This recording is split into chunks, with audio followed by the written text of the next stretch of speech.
Jack. That was a nice one. Okay. I'm out here. Uh-oh, Richard.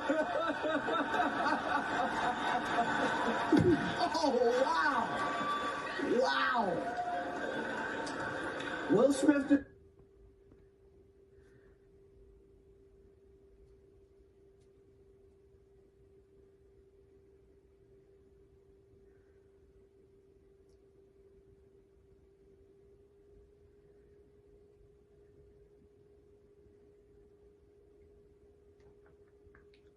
Oh, I could. Oh, okay. That was a greatest night in the history of television. Okay. Okay. So we are here to give a documentary out, to give an Oscar out for best documentary. Now, the beauty of documentaries, because they make you, when you watch one, you feel smart. Wanda, gotta give up for Wanda. I did not know that this year was going to be the most exciting Oscars ever. Okay, Will and Chris, we're going to solve that like family at the gold party. Okay? But right now we're moving on with love. Everybody make some noise.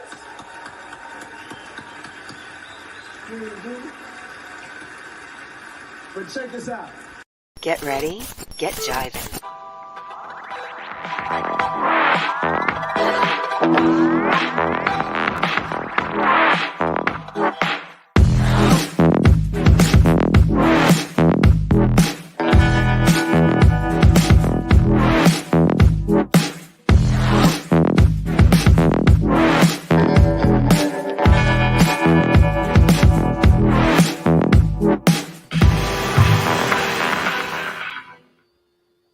You know, there are times I wish that I could slap the people I have worked with. Sometimes I wish I could slap the people I have worked with. Gee. Sometimes I wish I could slap Austin. But I know that he's a sick puppy and he'd probably like it. Welcome, ladies and gentlemen, and genders all across the spectrum here in the United States and across the globe to Jivin' with Jack, episode 11. We've been on for 5 weeks, technically. But I want to thank everyone for being here tonight. Wherever you are, it might be in the morning, it might be night, whatever. Today, unless you're like 24 hours ahead of us and it's tomorrow, but don't tell me what happens. Wow, you know what? I had zero. By the way, you're wondering why I played that footage. That is footage from my room in my chair. I had zero, and I mean less than zero intentions of watching the Oscar. A friend of mine, she's like, that's what I'm watching. I'm like, all right, I'll watch with you, and we'll chat on the phone. And I played a game. I said, I'll give a point every time they mention like diversity or gender, and I lost count after like 50. But boy, oh boy, am I glad I watched the Oscars. And I saw that live. Now, what you saw recorded was me rewinding it for this show because I didn't realize they'd be putting it on YouTube because not ABC is with their copyright, so hopefully the show doesn't get taken down. And I didn't want to put the uncensored version on. But we're going to go into that. Now, I know you're going to say, Jack, every damn show is talking about it. Yes, but these are people who have never been punched in the face or been punched. So I've been punched. I've punched people. And I've had moments like that where someone crossed the line and you just gotta. But was this a case of that? I don't think so. I think there's something else going on here. I think there's a lot going on here. I think something boiled up. And we'll get into that. Ezra Miller got arrested. And I really pray for him. But how many chances can this guy get? And then the studio just, delay his movie again? I don't know. Maybe he does have issues. We don't know. But I'm going to pretend I do. But at this moment, let me bring in my co-host. Where is he? Oh, there he is. Oh, now he's ready.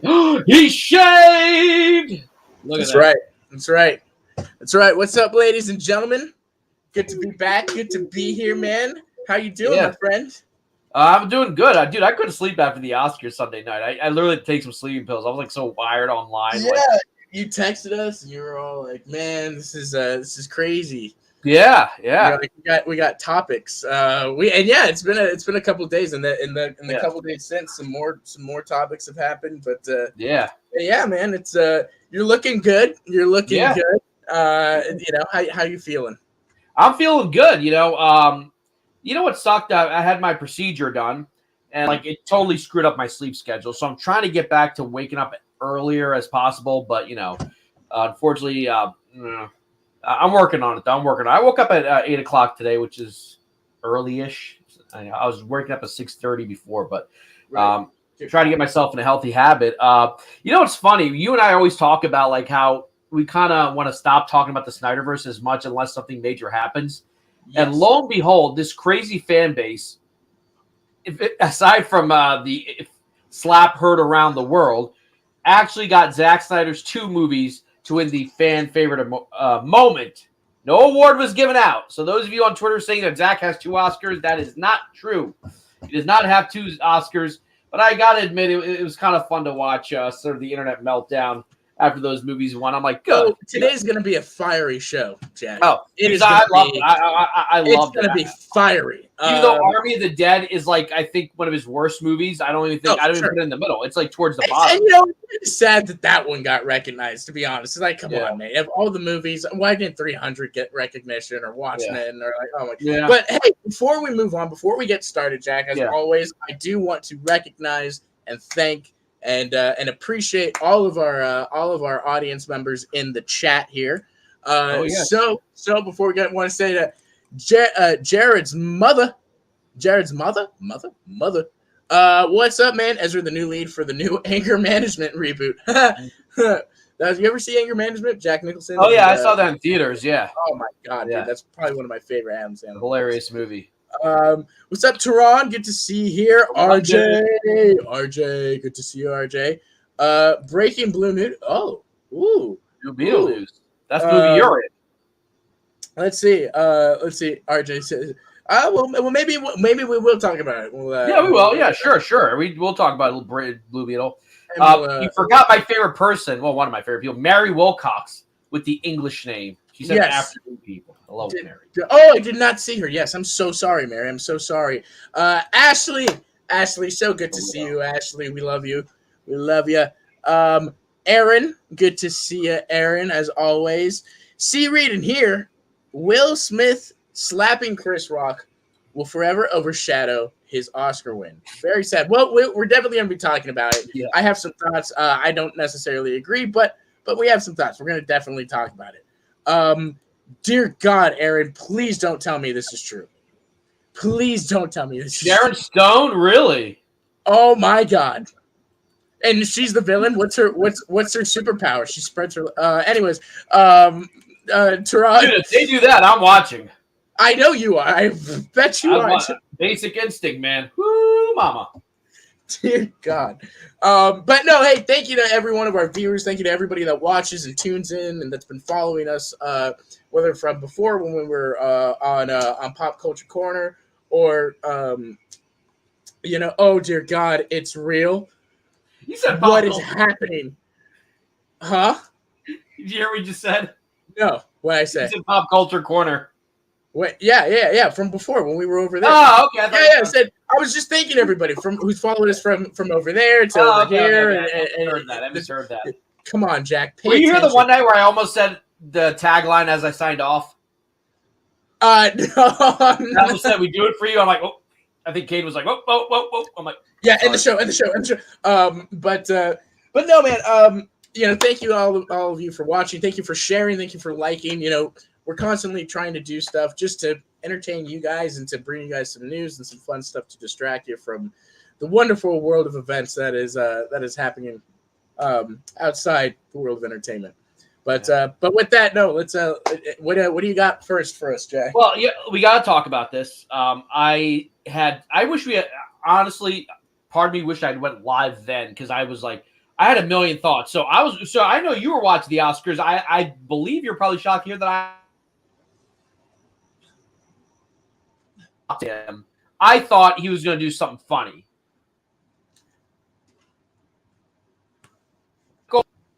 But when I heard that thud, I was like, we hit the mic too, because the mic's right here. I'm like, that sounded real. And once the audio cut, I'm like, something happened.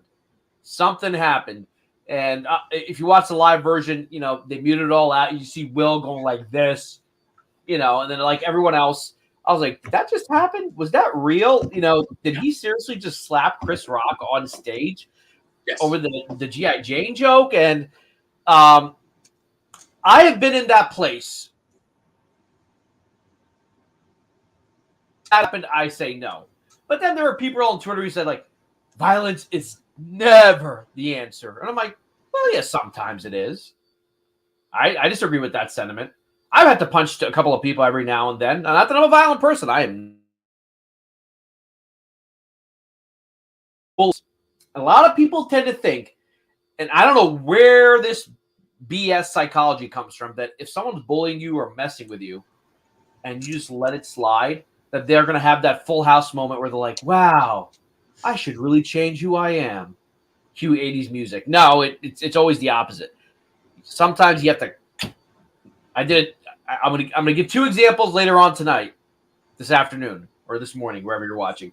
But this right here, I'm gonna say right off the bat, I did not know about the alopecia, the hair loss that she's suffering. Chris Rock didn't know. That being said, I did not think it was that offensive of a joke. I thought it was an old joke, considering she's kind of had short hair for most of her career. You go back to Scream 2, you know, you go back to that era, she always had short hair. What did you guys think? I did not think that joke was that horrible. I mean, usually these award ceremonies, there's a little bit, forget the Ricky Gervais stuff. That's Golden Globes. You go back to Billy Crystal, Steve Martin, they always pick on the celebrities. Sure. And I'm going to tell you right now, I think Will's anger might have been manufactured. Because I've said this, everyone has dissected this video like it's a Zapruder film. For those who don't know what the Zapruder film is, that was the footage of JFK's head getting blown off. Mm-hmm. He laughed and went like this. Well, I think that was from the joke before. That clip was from the joke before. I don't think so. Because he looked at, because you see her roll her eyes at the exact moment when he said Jada, and like, because the cameras were ready, which means this was a pre-planned joke. So you ever wonder like how the cameraman finds a person? Because it's in the script that Chris is going to say this about Javier Bardem and Penelope Cruz, camera ready. He's going to make the show about Will Smith, cut to him. So you cut to Will. She's rolling her eyes. She's not happy about it. And you see him laughing. I think anytime in my life, this has been my experience, where I lose I don't want to curse too much, but where I lose my cool, it's not always the thing that just happened. It's usually because there are other things going on in my life that have been in the back of my head, and then something set it off. And it's happened to me. Not that I start punching people or slapping people, rather. By the way, folks, that was a slap, not a punch. He should not have punched him. Because a punch hurts. We'll get into that later. But I think there's other stuff going on, a lot of other emotions building up, whether it's his marriage, whether it's his life, I don't know. But that joke triggered it. And he slapped him on stage. I'm not one of those people who's going to boycott Will Smith now. But of all the jokes I've heard at the Oscars, that was not like one of the worst ones. I personally was. Now, once I found out about the alopecia, I was like, okay, I can see why you get upset.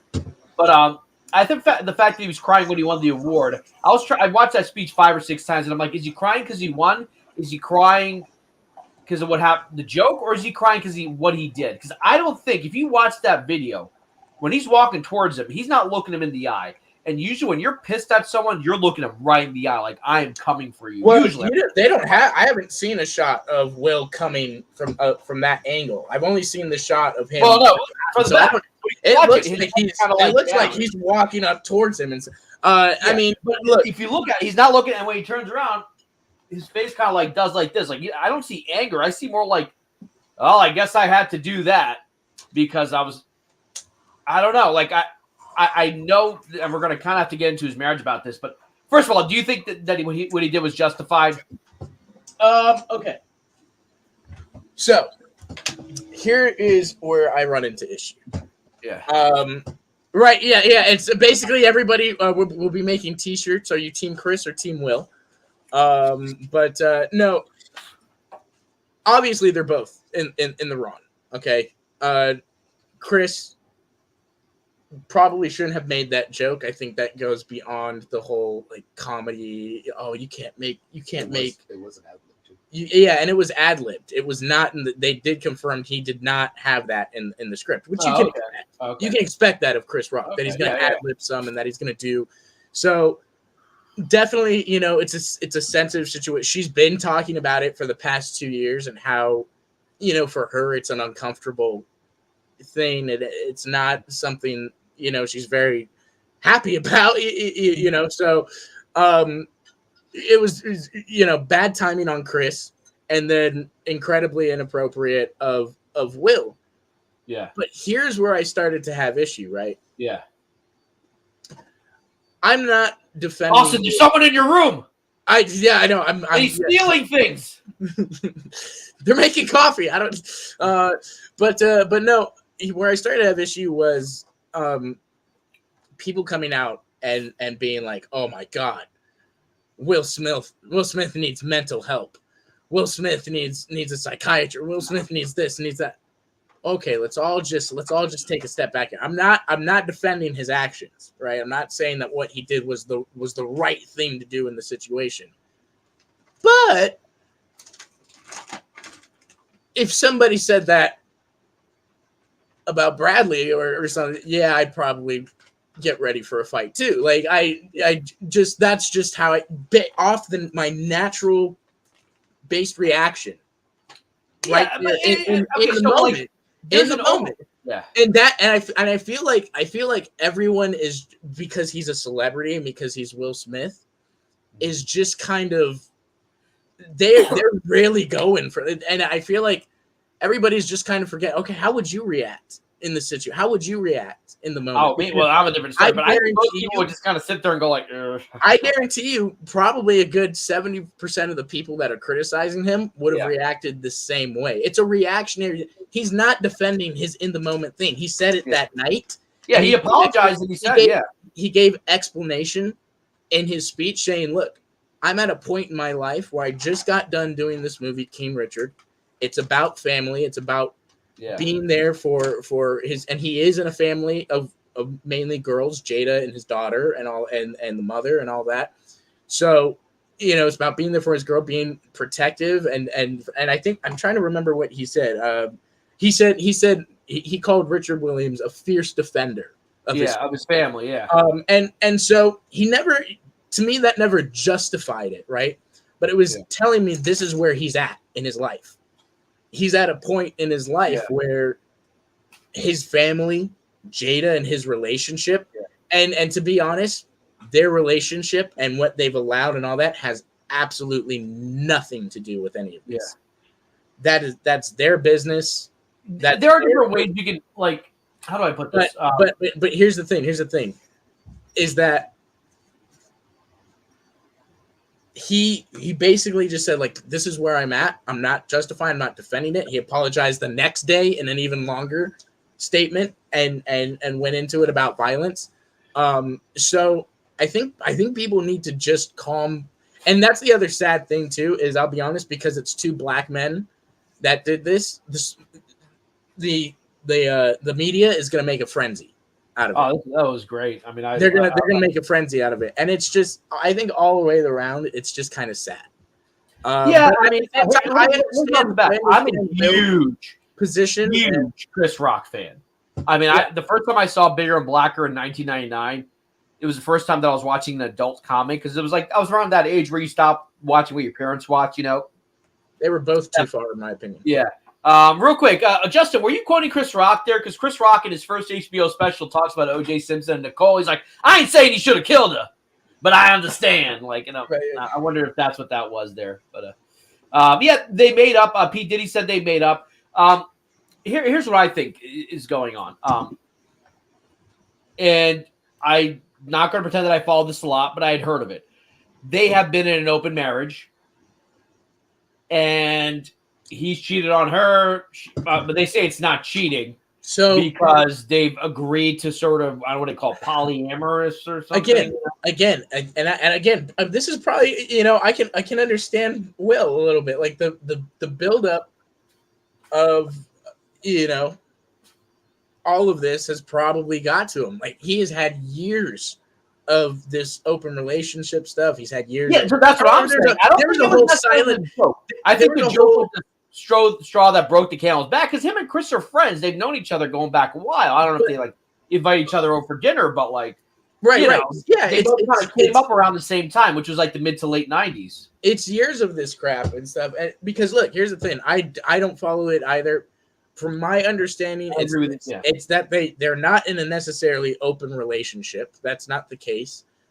A few years ago, they were going to get divorced. They were planning it.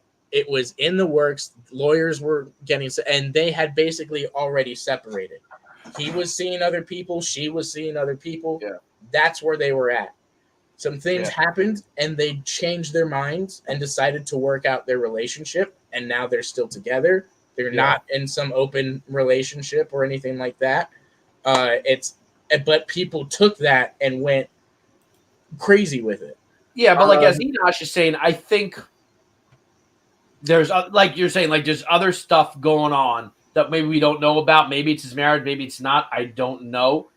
But yeah, as for Chris Rock, that is by far not the worst joke he's ever told. I mean, he goes in heavy. He went in on John McCain about like being a POW. It was like, even Will, you know, nobody's defending the actions. Even Will's not defending his actions or saying that it was nobody. So right now, if I feel like streaming. Honestly, Jack, I feel like streamers. I feel like the media. Everybody's going to turn this into something that is absolutely ridiculous. This big conversation that shouldn't be a fucking conversation at all. Ooh, let's be. Yeah, no, I'm sorry. I'm starting to get pissed off. Like, let's be honest. Nobody, like, if you are defending Will Smith's actions, okay, that's fine and stuff. But for the most part, most people aren't. He already apologized. It was an in the moment thing, and people are acting a little bit holier than thou in that. Oh yeah, definitely. In that, you know, you wouldn't have a reactionary moment if somebody said that about your wife. Yeah. Your wife, and you've been spending the last 15, 20 years of your life dealing with stuff in the tabloids about your marriage, about your religion and Scientology, about your movies. Is he a Scientologist, or is that like just a rumor? Yeah. Because I heard he donated money. Yeah, not to mention the kids are also, you know, constantly in the news. I'm nobody's saying it's right, but for God's sakes, can we not say I get it? I understand. If I were there, if I were in his shoes and pushed to that point, probably would have done the same thing. So I don't think anybody's saying or defending either of them, because I'm not defending Chris's joke. I think Chris's joke was too far. He is friends with Will. He knows Jada's condition. He knows. He probably knows. I think Kevin said that he didn't, because it's possible. Well, I'll be honest then. I keep up with pop culture, and I didn't know she had a show. Like I was like, she has a show. If he didn't, that may be willing ignorance, because he's personally friends with Will Smith. So, you know what? Okay, let's put this in context. Let's say he did know something. I mean, the other context I'm looking at this as is that I've seen a concerted effort to kind of shut comedians up from telling jokes that go too far, and there are comedians who are pushing back. We saw it happen to Dave Chappelle last summer, or this past, fall. We talked a lot about Dave Chappelle, and I agree with this. Like, you can't shut me up, and I'm kind of worried that this might open up a door where people are saying, "Well, you know what? You can heckle a comedian, but now you can assault a comedian." If you don't oh my God, Jack! No, I think that can open the door. Jack, you sound like the people who say, "Oh, gay rights is going to lead to people wanting to turn into animals." No, that's not what I'm saying. I'm saying take the situation for what it is. This wasn't just anybody. This wasn't just anybody that walked on stage, Jack. People out there going, "Where was security? Where was it?" It was Will fucking Smith at the Oscars. Chris actually probably thought it was a joke, because the way he was looking at him, he's like, "Uh-oh, here he comes." Why in the hell would anybody tackle or take him down? No, I'm not Why saying would that. security be I'm up not there? saying that. What I'm saying is that I have seen a lot of people defend Will, Be just saying, people on Facebook, on Twitter, I never engage with these people saying, well, he had what's coming to him for making a joke like that. Sometimes these comedians go too far. No, blah, they blah, aren't, Jose. They are not. Will Smith and his family are not Scientology members. They've been very open about it. Thank you again to the tabloids for spreading false crap. Okay, because even I had heard that he had donated like $1 million for like a school. No, Jesus Christ, no. But even if he is, I don't care if he's a Scientologist. They addressed it. They said they were like, of course, because we're in Hollywood, they were approached by some people and they had dinner because they at the time they were talking about different religions and stuff. But no, they are not involved. They turned it down. They don't want anything. I don't believe in Scientology, but with all these UFOs appearing, I'm like, shit, maybe they're onto something. Maybe aliens did come here. Dear God. But what I am worried about is that like a lot of people were taking it the other way. And I see it on like on social media, like, well, he made a joke he shouldn't have made, hence therefore. And I'm like, no, hence therefore. You know, I remember like we talk a lot about Ricky Gervais, and he right in front of Mel Gibson was like, what does sugar tits even mean? I'm like, oh, you know, and I'm like, what if Mel Gibson had slapped him? Like, you think they would have been like, oh, that's Mel. They would have like yanked him off stage. Plus, they knew Will was going to win the Best Actor award. They were, and I don't think they should have pulled him off. But I'll get the other thing I've been reading on Twitter. I need to blow my nose, and I was hoping Austin would keep talking so I could blow my nose. Allergy season. They say that March comes in like a lion and goes out like a lamb. Well, in my neck of the woods, it's been opposite. March started nice and warm and spring, and now it's like 22 degrees outside. It's awful. Let me see what happened. All right, Austin's stepping out. All right, I'm going to tell you guys. So one of the things I've been hearing about over the last Austin's coming back is that violence never solves anything. That's the conclusion people are coming to this. Now, in this situation, I would say, and I thought a lot about this. At first, I was on his side. I'm like, yo, man, he said something about your wife. You got to step up. I know you're not allowed to say this. You got to be a man. And I'm using the word generically. Sometimes a chick can be a man. You know, that's what I'm saying. But I've had instances in my life where I didn't slap someone. I punched someone. Well, a couple times because they went too far. Austin, have you ever I've never been bullied, but like, have you ever had someone talk crap about you and then you just finally have to say something and do something? Yeah. I mean, look, I'm not necessarily a violent person. Look, I'll tell you, there's but there are moments in your life. I'll give you an I gotta blow my nose. I'm right here. There are 2 times that I have gotten physical, and only because, you know, they either got physical with me or I'll be honest, one time I saw red, and that was not good. But you know, look, I mean, look, you know, when I had one kid, I had a party here in Vegas when I turned 18, and I got my older friends to rent out a strip club on the strip, not the strip club, but a hotel on the strip. And, you know, this kid was running around making a ruckus. He was going to get me in trouble and all this other stuff. And he was, you know, drunk out of his mind. And he was just giving me problems and stuff. And he wouldn't stay in the room. And finally he punched me in the jaw. And he was because he just went. I was trying to tell him, dude, you gotta get back in the room. We're gonna, you know, get in trouble and all of this and blah blah blah. Just like, no, and then just like swings. And at that point, I was just so, and he was about my height. But I remember my friend Nathan, because, you know, when you get that angry, you kind of also don't realize your own strength. Apparently, but my friend was laughing because I like picked him. I just picked him up, basically, like picked him up and just threw him. Like he was like he went like 5 or 6 feet back towards the room, and that was it. So I mean, I'm not a very violent, but so not really. But I mean, if I had to, yeah. So okay, so I had a couple incidents in high school. Mm-hmm. I've always said the best way to stop a bully is punching them in the face. This whole like get the parents involved never works. In fact, if you understand the dynamics of high school, getting parents and teachers involved makes it worse. Or it doesn't help at all. 13 Reasons Why, while it was an exaggerated story, I thought had some real truth in that. This happened August 2020. So this is the summer right before I joined Pop. You know what? This was the day before the Hallelujah trailer. You know, the Snyder Cut trailer, the first one with the DC Phantom. This is the night before. So I hadn't gone out in a while. So me and my buddy Keating went to this place out in the suburbs. And I'm a sociable guy. I'm talking to people. I'm, hey, how you doing? Whatever.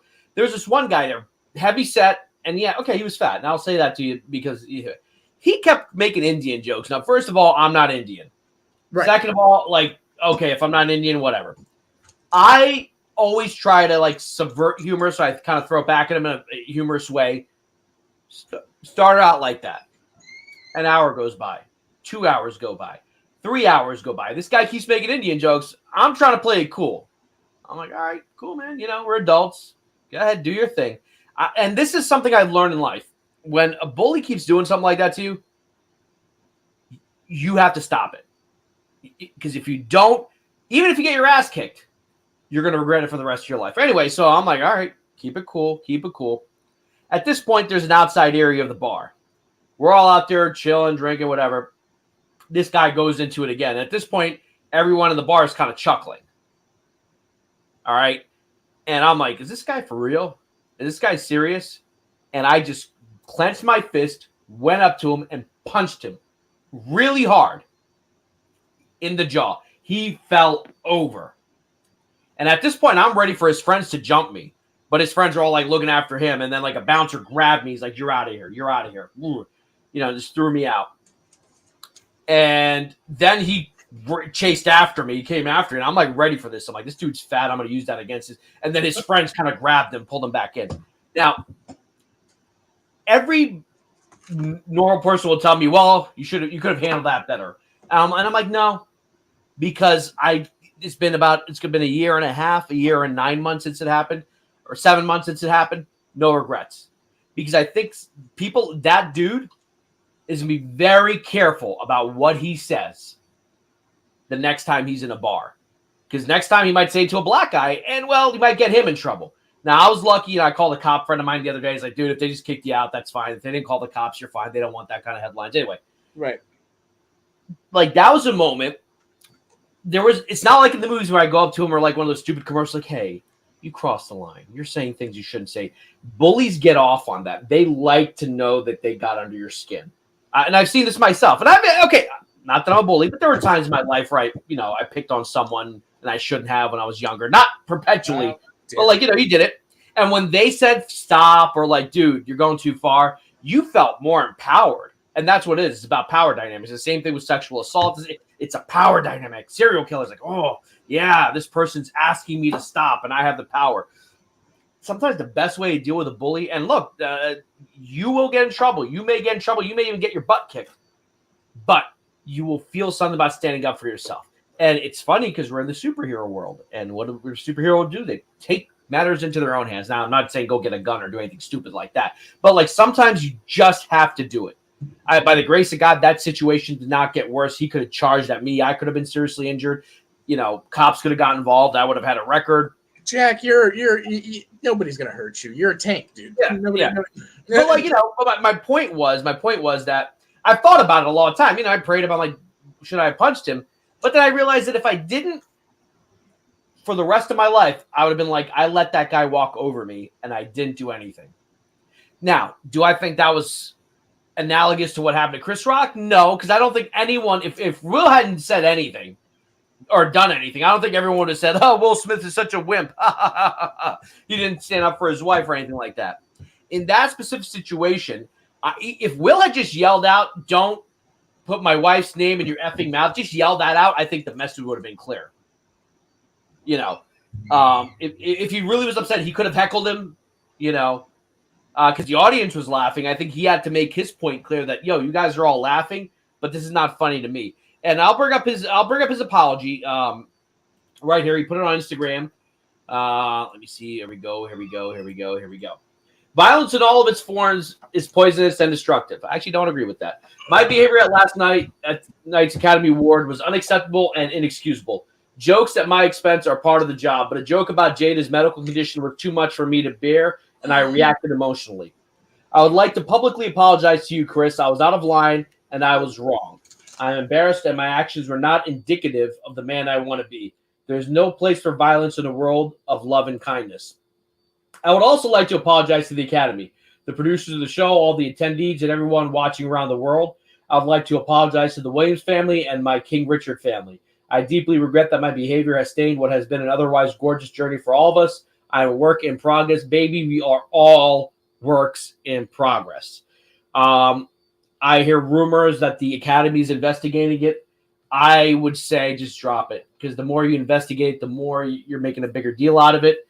Obviously, first of all, this is an isolated incident. I don't think this is going to start happening again. I do think it's funny that the Oscars are going to be known more for this, and then giving La La Land the wrong Best Picture win instead of Moonlight, than it will actually be for the movies that are watched. Now, I know you're going to say that these movies got overshadowed by these incidents. I don't think these movies had a shadow to begin with. Who saw Coda? I didn't even know that movie existed, because I literally went through the Best Picture list. I'd seen West Side Story, I'd seen Dune, and Kanto. It was Kanto nominated for Best Picture, and I was like, okay, I know some of these things. But like, that movie won, and I don't think anyone cared. It didn't feel like Best Picture won. It just felt like something just happened. Like the main event. You ever watch WrestleMania, and all of a sudden, like in the middle of WrestleMania, an amazing match happens. It might be a ladder match or just a great singles match. And then the rest of WrestleMania sucks, because even though those were the bigger moments, they weren't as good as that one match. And that's what that felt like, both figuratively and literally. It is. So here's the question. Let's get legal about this. Technically, that's assault. Because a lot of people said, what if that had been another situation? Let's say I was in the crowd and I was an audience member at a show, and someone, hey, this guy right up here in the front, where are you from? I'm from Philly. Philly, yeah, you probably smell like cheesesteaks, some insult comment. And I go up and I just slap him, and nothing would happen to me. Like Austin was saying earlier, well, it's Will Smith. I'm like, yeah, but the law doesn't say that if you're rich or famous, the law doesn't apply to you, Oh, you're rich and famous, the law doesn't apply. So honestly, I didn't think Chris was going to press charges. I think that's him being an alpha male. He knows that if he presses charges, he's going to look weak, drag it to court, et cetera, et cetera. Whatever. But, yeah, so Enoch's saying not the Oscars, though. You don't lose it like that. Lose it, I don't know that like that. That's what shows there's more issues going on here. Yeah, exactly. At the Oscars or anywhere, what happened. And okay, I understand being frustrated, but there's no excuse jumping on stage, assaulting everyone. Again, I think he took that joke differently because there's stuff going on. Like, look, I have never been married, but from what I've observed all my life, have you ever had a girlfriend? Oh yeah. I was gonna make a case about Jada because the way she looked at him. Have you ever been in a relationship where you loved someone but you were kind of afraid of them? No. Oh, you've never been in that relationship. I think it's a male-female dynamic. I was with a girl for years. Well, you know what? Yes, yeah. Where it's not, I'm not afraid like she was gonna beat me up. Like, but it's more of that, like, no matter how much they hurt you, I'll still stay with you because I'm that kind of. So that's not what I mean. I'll give you an example. Brainwashed. Me and this girl, we were really good friends, and we're still friends now. This is right in college. Dated, fell in love, and all that stuff. But at some point, and she was an alpha chick, and maybe I just couldn't handle that, and I'll be man enough to admit that. But it got to the point where, like, if we watched a movie or something happened and I laughed and she didn't laugh, she would kind of look at me like, that's not funny. Okay. Vice versa, if she found something funny and I didn't, that's my fault. Like, why aren't you? It got to the point where I almost had to look to her. You're 21, 22, and you're in a first really, I don't consider a high school relationship serious. They may feel serious when you're in them, but in hindsight, they're not. Hey, man, I was in love, damn it. So was I. But, like, I remember being a kid and saying that. I'm in love. But, like, you were kind of afraid because you're afraid of losing, because she would always threaten to, like, break up. Not like we're going to break up if you don't do this, but more like, oh, wow. Inferences like, oh, well, if that's how you feel about it, maybe we're not right for each other. No, I'll change, no. And I kind of got conditioned to kind of being whipped a little bit, you know what I mean? And I know it goes the other way too, that there are men who emotionally do that to women. That's usually the majority of these cases. But it wasn't an abusive relationship, but I was kind of afraid. When I saw the look on Jada's eyes and I saw the way he reacted, at first it looks like he's laughing and she's like, And I was like, he's not upset about the joke. He's afraid of her. So he has to put on a little bit of a show to make her happy. That's what one of the main theories I have here. Like, I don't think he was that genuinely upset. I think the reason he was crying is because he did not want to have to do that. That's why Denzel said to him, when at your high, I love the fact that Denzel's religious because he can come up with, things like this. When you're at your highest moment, that's when the devil comes for you. Because that's when you fall better. No one cares if you're a homeless guy and you fall. But when you're up here and everyone's watching you, like, awesome. Look, I'm a Twitter celebrity now. Oh my God. We'll talk about that later.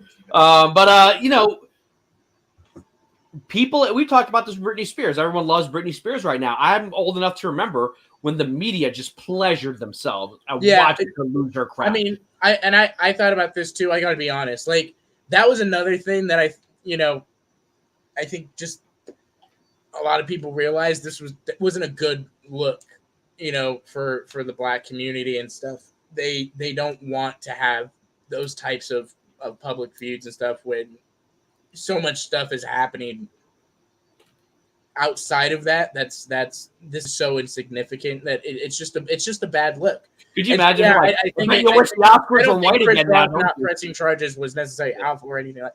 I think it was just like. No, what I'm saying now, this is not going to look good if I press charges against Will Smith. Like, that's what I'm saying. Like, what I'm saying is make him look like a wimp. Like, Honor, I was at the court and he slapped me. Like, that's what I'm saying. It'd make him look like a wimp. So he's trying to maybe feign being alpha. Like, nah, man, it's cool. And they say Diddy came out and said that everything is sorted out. If I can find that, where is it? Diddy apparently, I remember when he was called Puff Daddy. I kind of miss Puff Daddy. There was a funny time. There was a moment in the late 90s where, like, I grew up in a Black neighborhood. We all listened to rap. But if you liked Will Smith too much, you were kind of made fun of. Because we're talking about the late 90s. Tupac, Biggie just got killed, so their music was even bigger. Someone named Jay-Z was up and coming with Hard Knock Life. Busta Rhymes just arrived on the scene. DMX just arrived on the scene. Eminem just arrived on the scene. And there was Will Smith with his clean rap. And everyone was like, oh, Will Smith sucks because he's not gangsta. Wow. Well, he gangsta now. Yeah. I mean, look, I don't think it was staged. No, I think that's the one thing we can all confirm. Look, the LAPD was involved. Mm-hmm. Like the LAPD did show up. They did yes. And the LAPD has a great history of with working with Black people. Right. Yeah, exactly. That's exactly who they want. But no. I'm surprised they were like, let's go in and like start beating them up. So I definitely don't think it definitely wasn't staged. Yeah. And again, there's a lot. Don't do that. They said that the Academy did want to actually ask him to leave the show. But the way that the show was designed because of COVID, nobody's together like they usually are. So they were all spread out across the room, and they couldn't get together in time. No, I think that's bullshit. I think because of the Oscar so white thing, the image, even if we admit Will is wrong, of police officers and security escorting your best actor winner, either in handcuffs or with people around him, would look horrible for the Academy because they're really trying to be like progressive and woke and all that stuff. I think they knew the optics of it was going to be bad. They didn't cut him off his speech. I thought his speech was emotional. Wherever you fall on that slap thing, he was clearly emotional. I thought it was way better than Joaquin's. Like, we take a cow's milk from its baby. I'm like, but oh my God, there's so many comments. Where am I? Don't get a gun. I'm trying to about this. Jim Carrey has spoken about this. Aaron, I'm going to look that up because I'm curious what. I love Jim Carrey, but I don't want to hear what he has. Yeah, but I think he's on literally another planet. Out when he doesn't do movies, in his personal life, he is tripping balls. Yeah, did you ever see that video he did about talking about Emma Stone, like 8, 9 years ago? It was like, you're so pretty with your freckles. And if we ever got married, we'll have beautiful babies with little freckles. And I'm like, Ugh. Right. Yeah, I don't get the whole. It was. Yeah.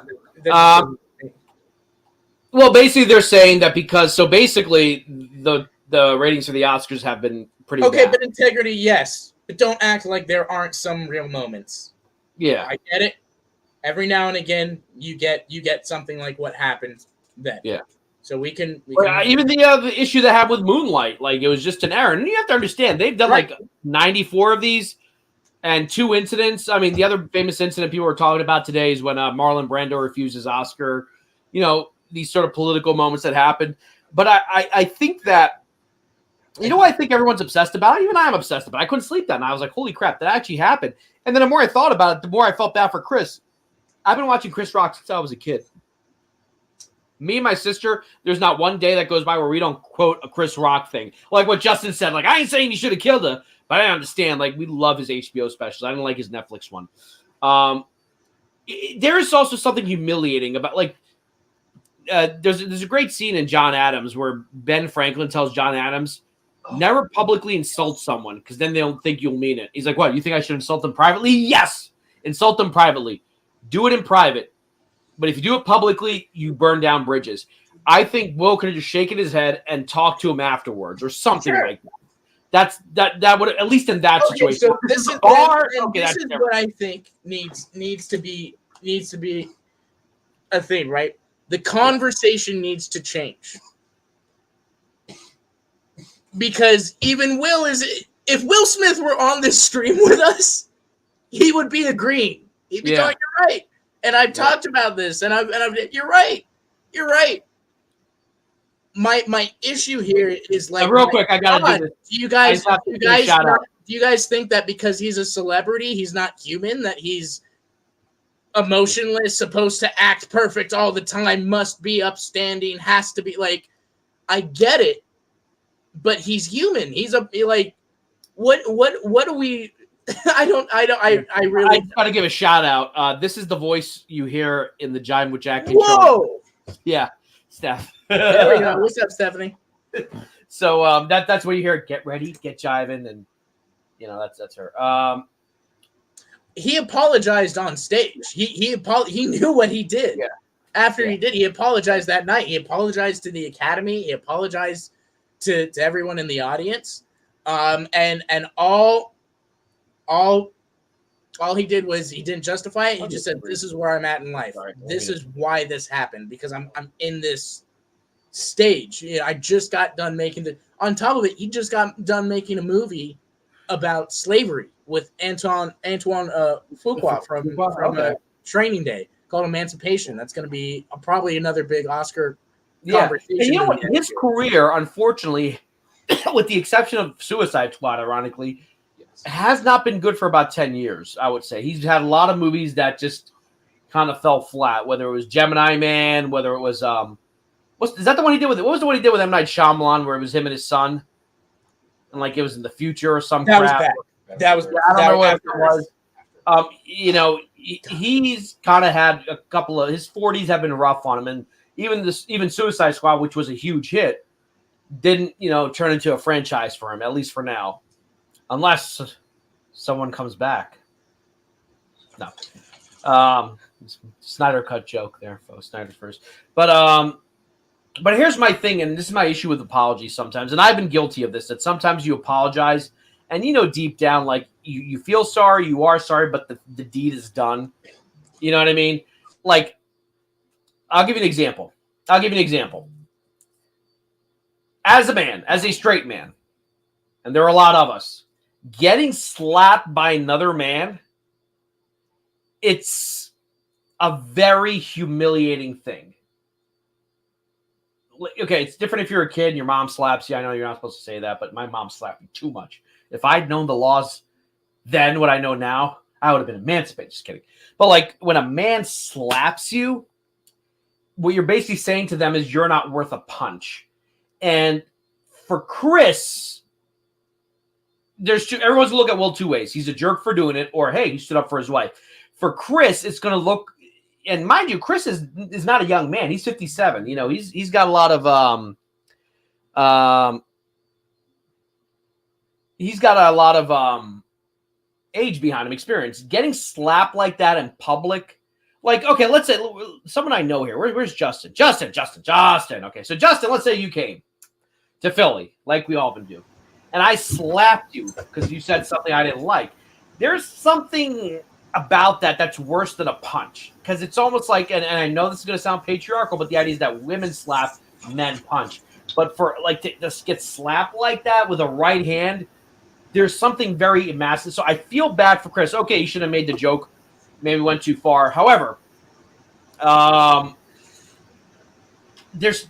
Do you get that at all? Check the private chat. Like the idea that like that's going to stay with him forever. And this guy has a great career. His comedian. I mean, my favorite. His special in 2004 in DC. Phenomenal. I freaking loved it. It's one of my favorite ones that he did in DC and the one he did in South Africa. But like he is now going to kind of be known. I hope that's not the case, as the dude who got slapped at the Oscars and not known for the breadth of work. No. I hope to God that doesn't happen. Jack, no, come on. He's Chris Rock. No, and look, Tupac is still alive. God. Chris Rock, he's been involved in these types of moments. He's used to controversy. This is not going to. In fact, they already said his ticket sales for his new. Real quick, that's not what assault means. Assault is like if I punch someone, that doesn't mean like, oh, they didn't get really hurt, therefore it's not assault or battery rather. Like if you hit someone and you're not hurt. Nobody's saying that he didn't break the law or anything. Like, yes, all of that happened. It wasn't right and everything. But again, it's like. It's just I don't know. I think it's just weird. I think that would be like getting on somebody and freaking out and telling them, dude, you need to get some help and some serious psychiatric help. Well, if they punch somebody at a bar for somebody saying something to their girlfriend, like same situation. The only reason this is so exaggerated and dramatized right now is because they're celebrities. And like I said earlier, for some reason, because it's Will Smith, we're all forgetting that he's a human too. He can have emotions and reactions just like us. Yeah.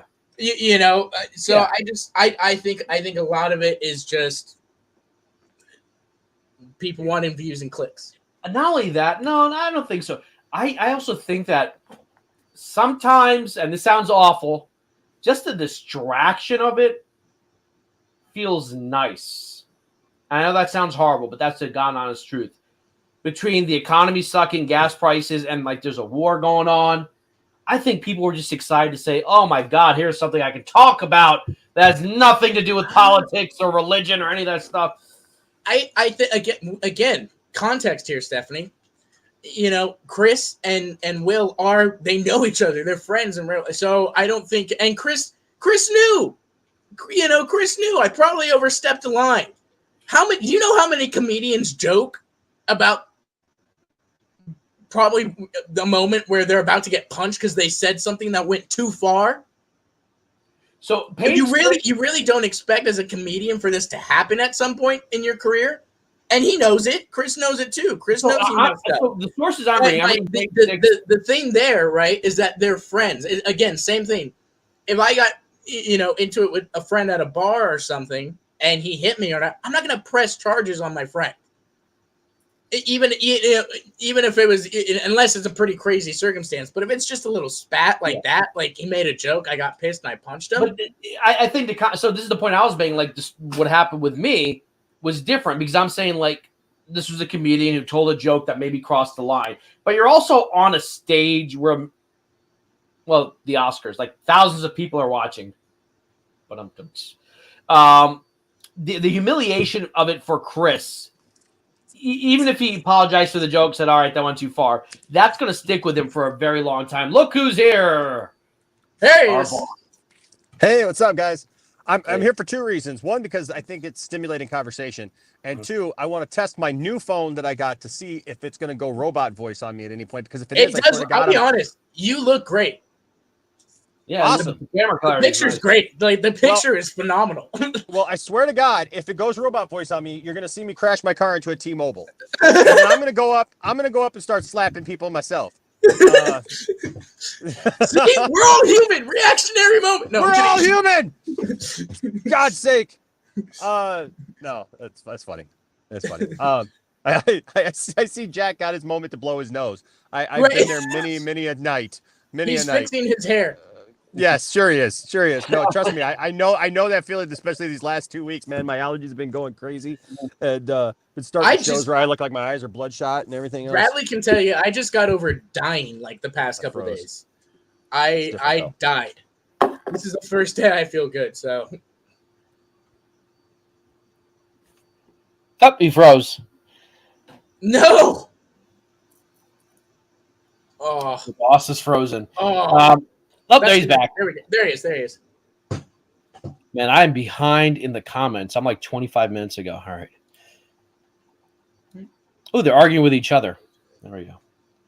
Say what? Oh, they're arguing with each other. Oh, Jose Aguirre. How do you? One sec. Jose. Oh, they're all leaving me, guys. I'll be right back. But anyway, the point I was trying to make was that I think a lot of people are just happy that something happened to distract them for all the craziness that's happening. Oh, Enosh is back. There we go. Yeah, no, that's to be expected when I'm in a bad area. That's to be expected. That's to be expected. But no, what? Here's my thing. And to Austin's point, right? Like, I don't expect celebrities to be perfect.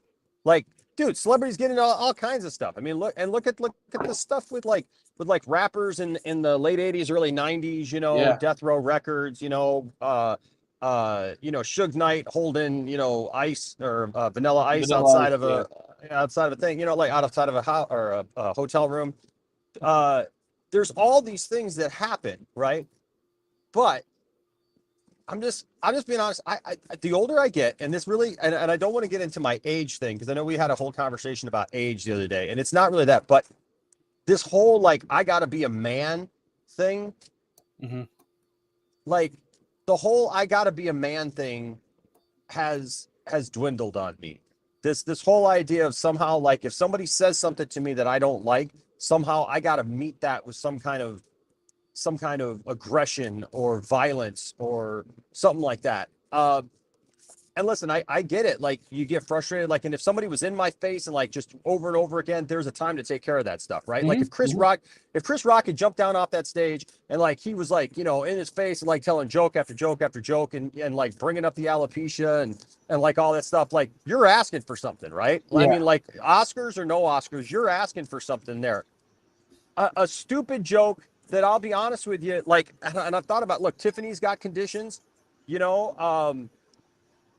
I just don't think that everything has to be met with this. And I get the point of, like, well, he was defending his wife.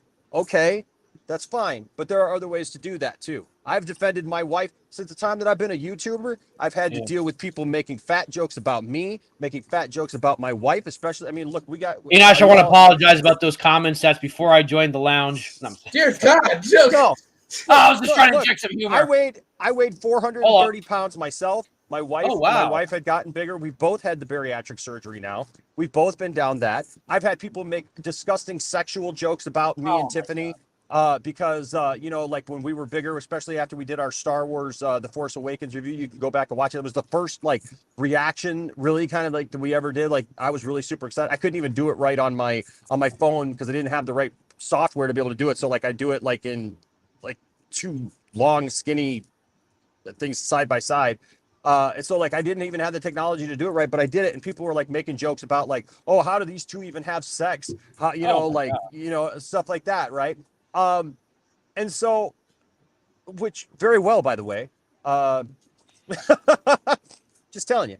And see, that's how I would handle that. Like, but see, that's the things. Like, I've had people attack my character. I've had people attack my wife. I had people say all kinds of things. I've literally had my wife's ex-husband sit there and grill me for a half an hour. I've sat there and listened to this man. If anybody was ever going to get slapped, it would be this man. He's like 5'9". He's in my face. I'm 6'1", right? And at the time I was over 300 pounds. This guy is smaller than me, cocky as all get up. Like saying that nobody enjoys my music. Everybody hates my music. I'm trying to relive my childhood, whatever, that I suck. My hair is just a big jerry curl. My wife is like the worst thing that ever happened to him. My wife is like a slut. She's a whore. She's this. She's crazy. She should be in a loony bin somewhere, right? All because this guy was just a pissed off little pipsqueak. Okay. And the thing is I sat there and I did the whole thing. And the whole time he's going, oh, you're just on your pedestal. You think you're so great. So finally, you know what I did? I lowered myself down so I could see him eye to eye. And I asked him, is that better?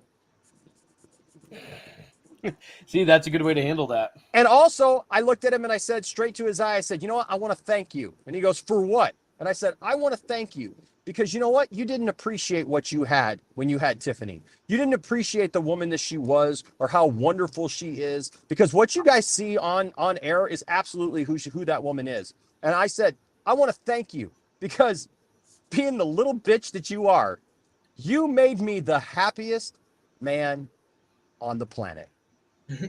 And you know what? I walked away. I never hit him. I wanted to, never hit him, never came to that kind of violence or whatever, you know. But the thing is, it's like when you're there, especially if you're there to win an award. I've been at awards banquets where I've won awards and presented awards and things like that. I can't imagine the embarrassment that I would cause not only myself, but what about the Williams family? Like nobody's talking about that. They're literally there because of their dad for this moment, like because their dad was this figure and stuff, you know, who pushed them to do the right thing. And Will gets up on stage and hits a man at the Oscars. Like the embarrassment, like I understand looking at him and saying, I man, you know, like the frustration, all those things. But as a man, and not even as a man, I would say as an adult, I don't care if you're man, woman, child, whatever. But as a human being, we're not going to, society's never going to do this. So what I'm saying is a pie in the sky thing, and I get that. But honestly, the people who learn how to be mature, learn how to control their actions, learn how to control their emotions, right? And even in the face of somebody being the biggest jerk to them and attacking them, attacking their spouse, attacking their significant other, attacking whatever, anything about them, but they learn to control themselves, deal with it either off camera or, you know, to the side or whatever. I'm not saying there doesn't come a time to throw a punch, because I've thrown a punch or two. Look, I've told people act like I'm just this white bread guy who just like didn't go through anything. I lived on the freaking east side of Flint, okay? Like one of the worst places you could live in the 90s, where we literally had gangs killing people, pulling people out into the street, like drugs were rampant, prostitution, man, and we lived right in the thick of it. So don't tell me that I don't know when there comes a time to throw a punch. I've had to walk outside. There's a guy at my church today, right now, who literally jumped me one day. But you know what? I prayed for him.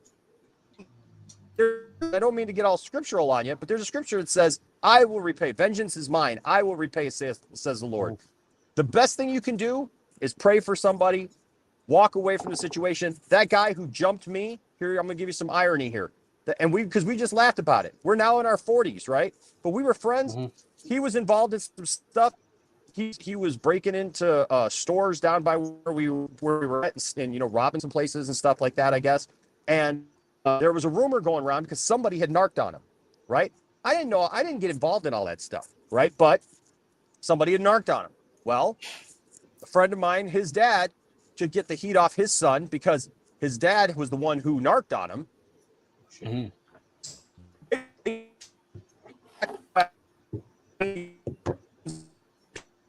Right?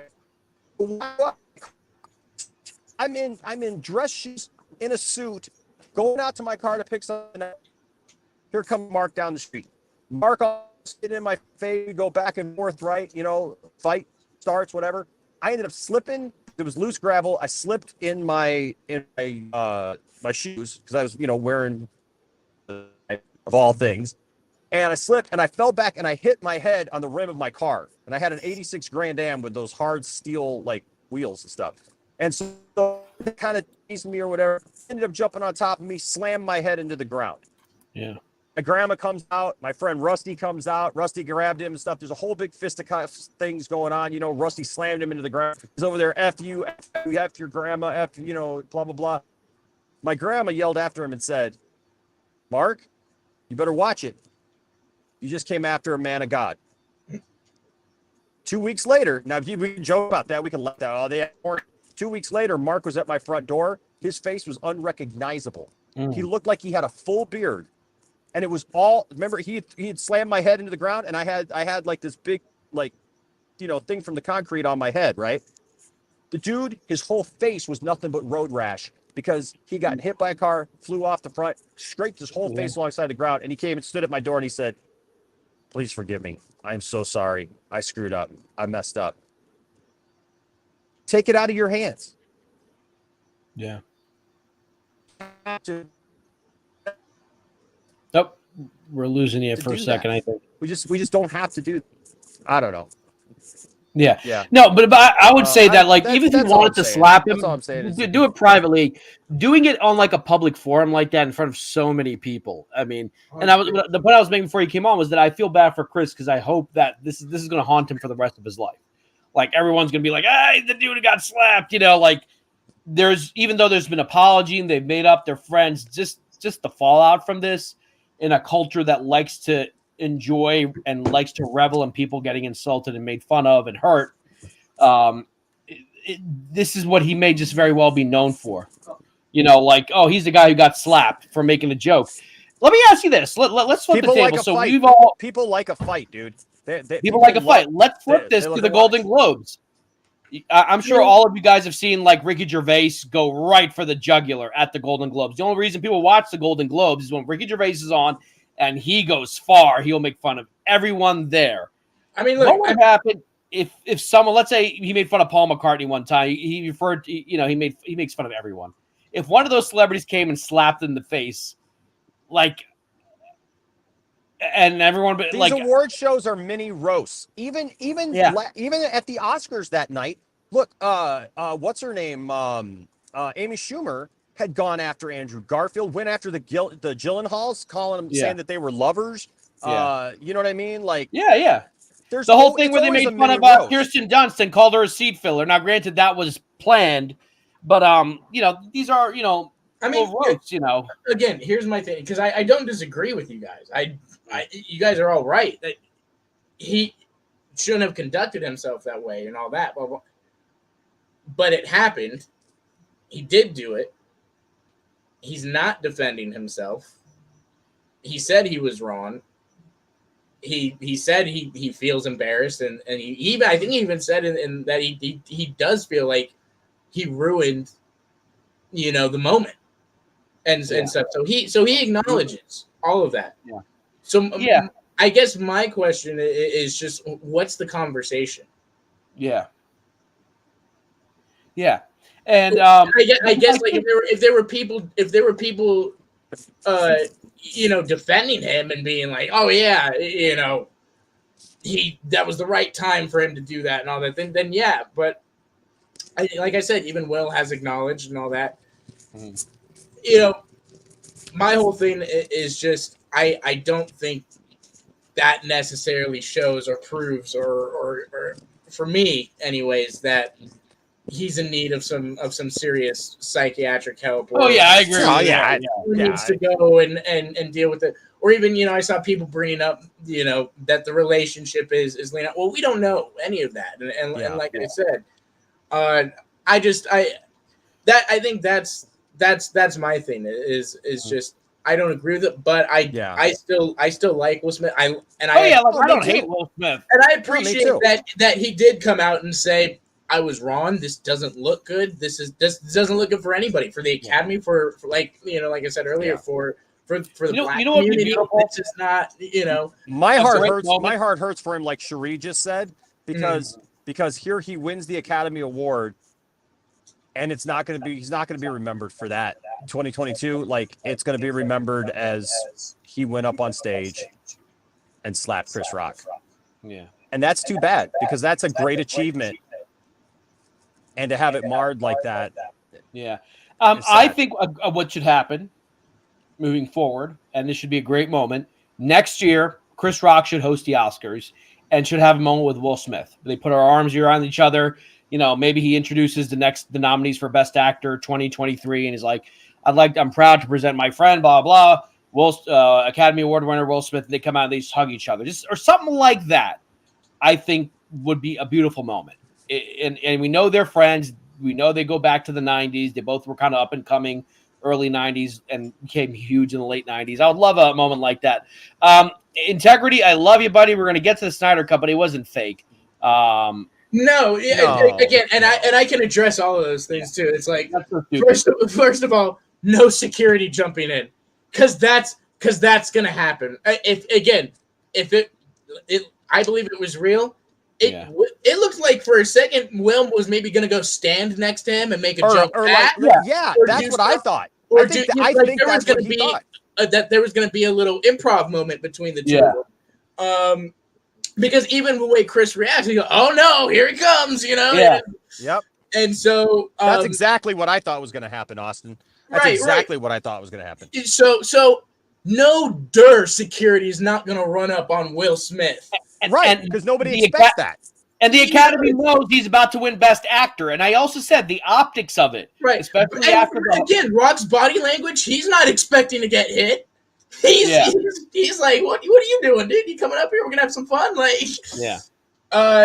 Rock not pressing charges again. That just makes sense because that's just not a good look on either of them. They're not gonna do that. They're not on either of them. So I just.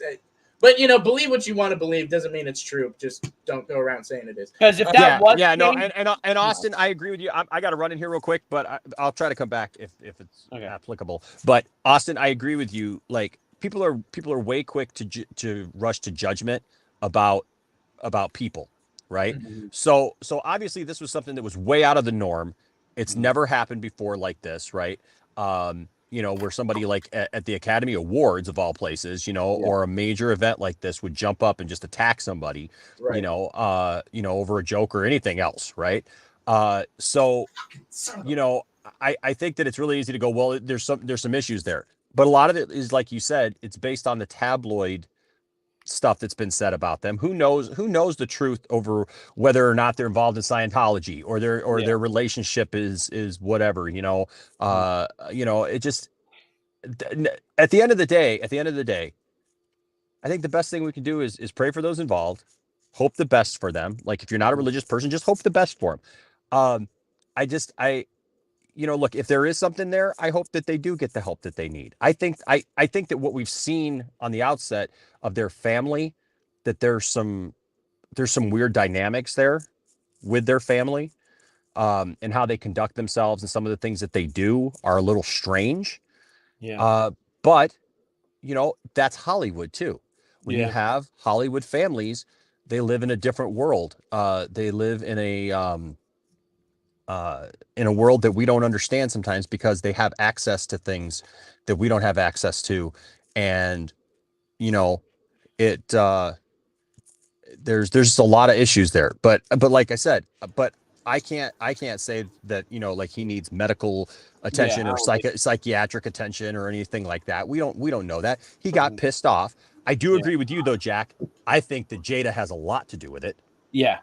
I've never been in a relationship. I was in a relationship where a girl kind of controlled me for a while, but it was like a weird kind of thing, right? But like it wasn't like evil like that. It was more about just her and me. Like she wasn't trying to control me that way. But even my ex-wife, dude, I didn't get to go see the first X-Men movie because she refused to go. And now, if it was now, I would just freaking go. But I was young. I was 22, 23 years old or whatever. And she was like, I don't want to see that X-Men movie. Like, I'm not into that kind of stuff. And so I never saw it. And then we tried to rent it. We rented it on, we rented it one night. And then she watched it and then she loved it. And I was just like, I wanted to look at her and just go, shut up. Like, cause she gushed about how great it was. You don't get to enjoy this movie. No, but like with me, like it would be like, oh, if you want to go see it, you can go see it. We don't have to hang out tonight. And you're we'll hang out tonight. This is a good question. Part of our talent. I guess the conversation is, should there be consequences for his actions? Now, obviously, Chris Rock isn't pressing charges. The Academy's looking into it. Or are they going to – I think that the Academy's just going to let this go. Again, I think it's about the optics. Major African-American wins an award after 2 or 3 decades. They already said, though. But, yeah. They said, though, that they are going to what was the word that they used? They already said that they're not taking his Oscar away. I've got the thing because I was Yes, and talk that's about it tonight. yeah. Yeah, they're going to what not like censure him, but like there was a word for it, like suspend. They were going to suspend his They're gonna involvement with the Academy. Right. I don't think he'll be allowed back for a couple years or something, or maybe he won't be, because he's a part of the Academy. He won't be allowed to vote for the next couple years or something like that. I'll be back. Okay. All right. Yeah. But no, I agree, Stephanie. This is the conversation that should be had, and that should be talking. We should be talking, because again, nobody's defending what he did or any of that. He's not even defending. Yeah. He did. Well, do you think there should be legal? Okay, so let's say Chris Rock doesn't press charges. He's not. Should the state or the city even slap him with a fine or anything like that? But here's what I'm saying, though, Austin. If that were you or me, we would definitely get in trouble for that. That's what I'm saying. Is it because he's Will Smith that we're saying? Well, how would we get in trouble? Again, you have to put it into context. If you and I were at a function or something, and that happened, it's still a matter between me and you. Yeah. So it's still up to you. If I'm the one that's hitting you, to press the charges. It's not up to the Academy. They're not, it's up to the Academy. It's not like the Oscar. It's not like the building got slapped by Will Smith. We're gonna freaking, it was just crazy. I think the state or local ordinance is like they have rules about this. It doesn't matter if Chris presses charges or not. That the LAPD or the sheriff's department or I don't know how or could say, okay, well, yeah, but that was still technically assault, and just because the other person's not pressing charges doesn't mean that we won't. Disorderly conduct. They have like rules for that type of stuff, So I'm just curious, like, I don't think they will. I think that would be bad optics. I know, again, this is all about optics, and race does definitely play a part of it. I don't think they're going to want to censure a man. And people have said, and I do believe this, that probably next year or in a couple of years, right, they're going to go up and present together and make a joke about it. Yeah. And I'm sure that probably will happen. I don't doubt it. But, I think, again, maybe slap him with a fine from the Academy, right? Because he's an Academy member and you can't do this. Or slap him with, you're on kind of probation. You can't vote. You can't do the normal Academy member stuff. But I that's just me. I think at the end of the day, like I said earlier, he's human. I love Will Smith, and I love the way that he conducted himself after in his speech, and how I think he kind of knew then. I can't just apologize. I think that's why he was crying. I actually think he was really upset that he knew. He knew I can't apologize right now. It is still very fresh and all, but that's why I like what he said. For me, it was like, okay, I get it. He is an actor. Like, he's constantly taking these types of roles where, to be honest, he plays very opposite than who he is in real life. He's not some action violent person. He's actually all about peace and love and nature, and he does National Geographic shows and all this other stuff. He does. Right. Yeah. So that you also have to understand that too. Like, I think people just need to be a little more understanding. I think if it were a bigger situation, if he broke Chris Rock's jaw, came back and pushed him off the stage, and like it was like, oh shit, But at the end of the day, even Chris Rock was like, wow, all right, just let's move on. So I think, sure, let the conversation be what are the consequences, what should happen, all that. That's fine. I agree. Yeah. There definitely probably should be some. I'm just kind of over trashing Will about it because he's already I feel like he's already addressed. He's already said and it didn't even feel to me in the moment when he did it like he was like, oh, this is the right thing to do. Yeah. The way he walked away wasn't all like it's right. Like it was just like in the moment, like he was pissed off. Yeah. That happens to all of us, unfortunately, and but I don't think this will be the last time we'll talk about it. I'm sure there's probably going to be more because I don't think Chris Rock has given an official statement yet. Yeah, I think the fake one started moving around. Yeah, moving around. So, speaking of people getting arrested, Anthony, they could still ban him. They could still, because I know emancipation is going to be big and all of that, but that's going to be the thing is that movie will probably get like best director, best picture, and a lot of that type of stuff. I don't know if we'll get. I mean, the Academy may very well say that we have spoken to Mr. Rock and Mr. Smith. They put it behind him, and so will we. And that'll be the end of it. Because exactly. This is for integrity because he keeps saying, we'll practice this. Well, for the first of all, integrity, I did stunts for about 4 years of my life. Professional. That's what happened to Austin. Yeah, but I did professional stunt training for about 4 years of my life. So, in fact, that's the first thing I thought too.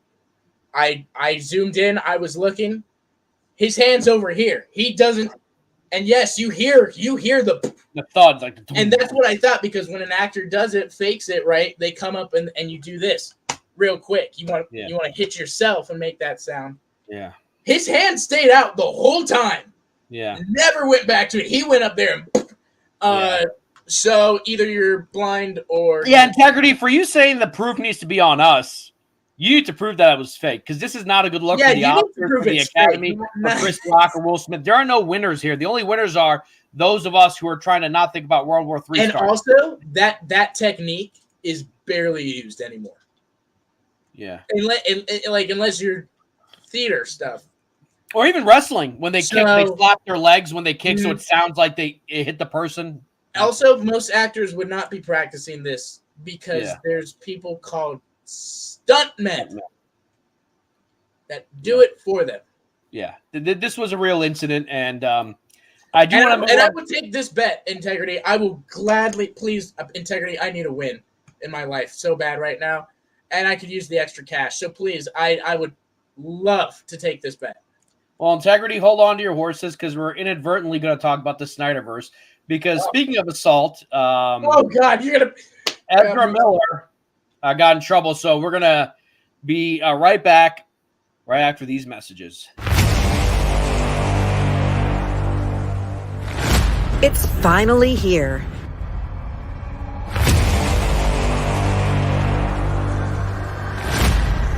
New voices, new faces.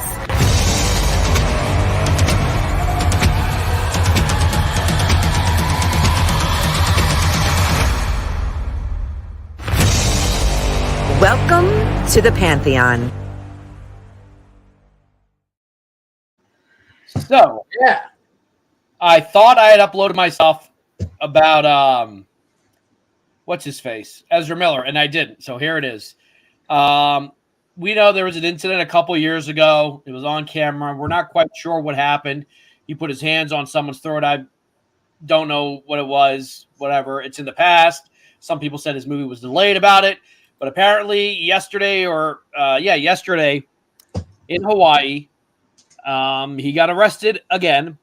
It says here there's a media release from the Hawaii Police Department. Lieutenant William Durr. Right. After midnight on Monday, March 26, 2022, a 29-year-old man visiting from Vermont was arrested and charged for disorderly conduct and harassment after an incident at a bar in, I can't say that. On Sunday, March 27th at 11:30 p.m., South Hilo police officers responded to a report of disorderly patron at a bar on Silva Street. During the course of their investigation, police determined that the man, later identified as Ezra Miller, became agitated while patrons at the bar began singing karaoke. Miller began yelling obscenities and at one point grabbed the microphone from a 23-year-old woman singing karaoke, disorderly conduct offense, and lunged at a 32-year-old man playing darts, harassment offense. The owner asked Miller to calm down several times to no avail. Miller was arrested and charged on both offenses, and total bail was set at $500. He provided the bail and was released. Now, again, there's always two sides to every story. This report doesn't make it seem too flattering. It sounds like he was being a jerk. For all we know, those people could have said something to him back and forth, et cetera, et cetera. But the patron of the bar is saying that he was misbehaving. This is why, studios react the way they do sometimes. Sometimes they overreact. But this dude's movie just got delayed to 2023. You're trying to build a franchise. This can't keep happening again and again, is what I would say. Yeah, exactly. This has now become a problem. He's starting to put himself in the spotlight in a more and more negative sense.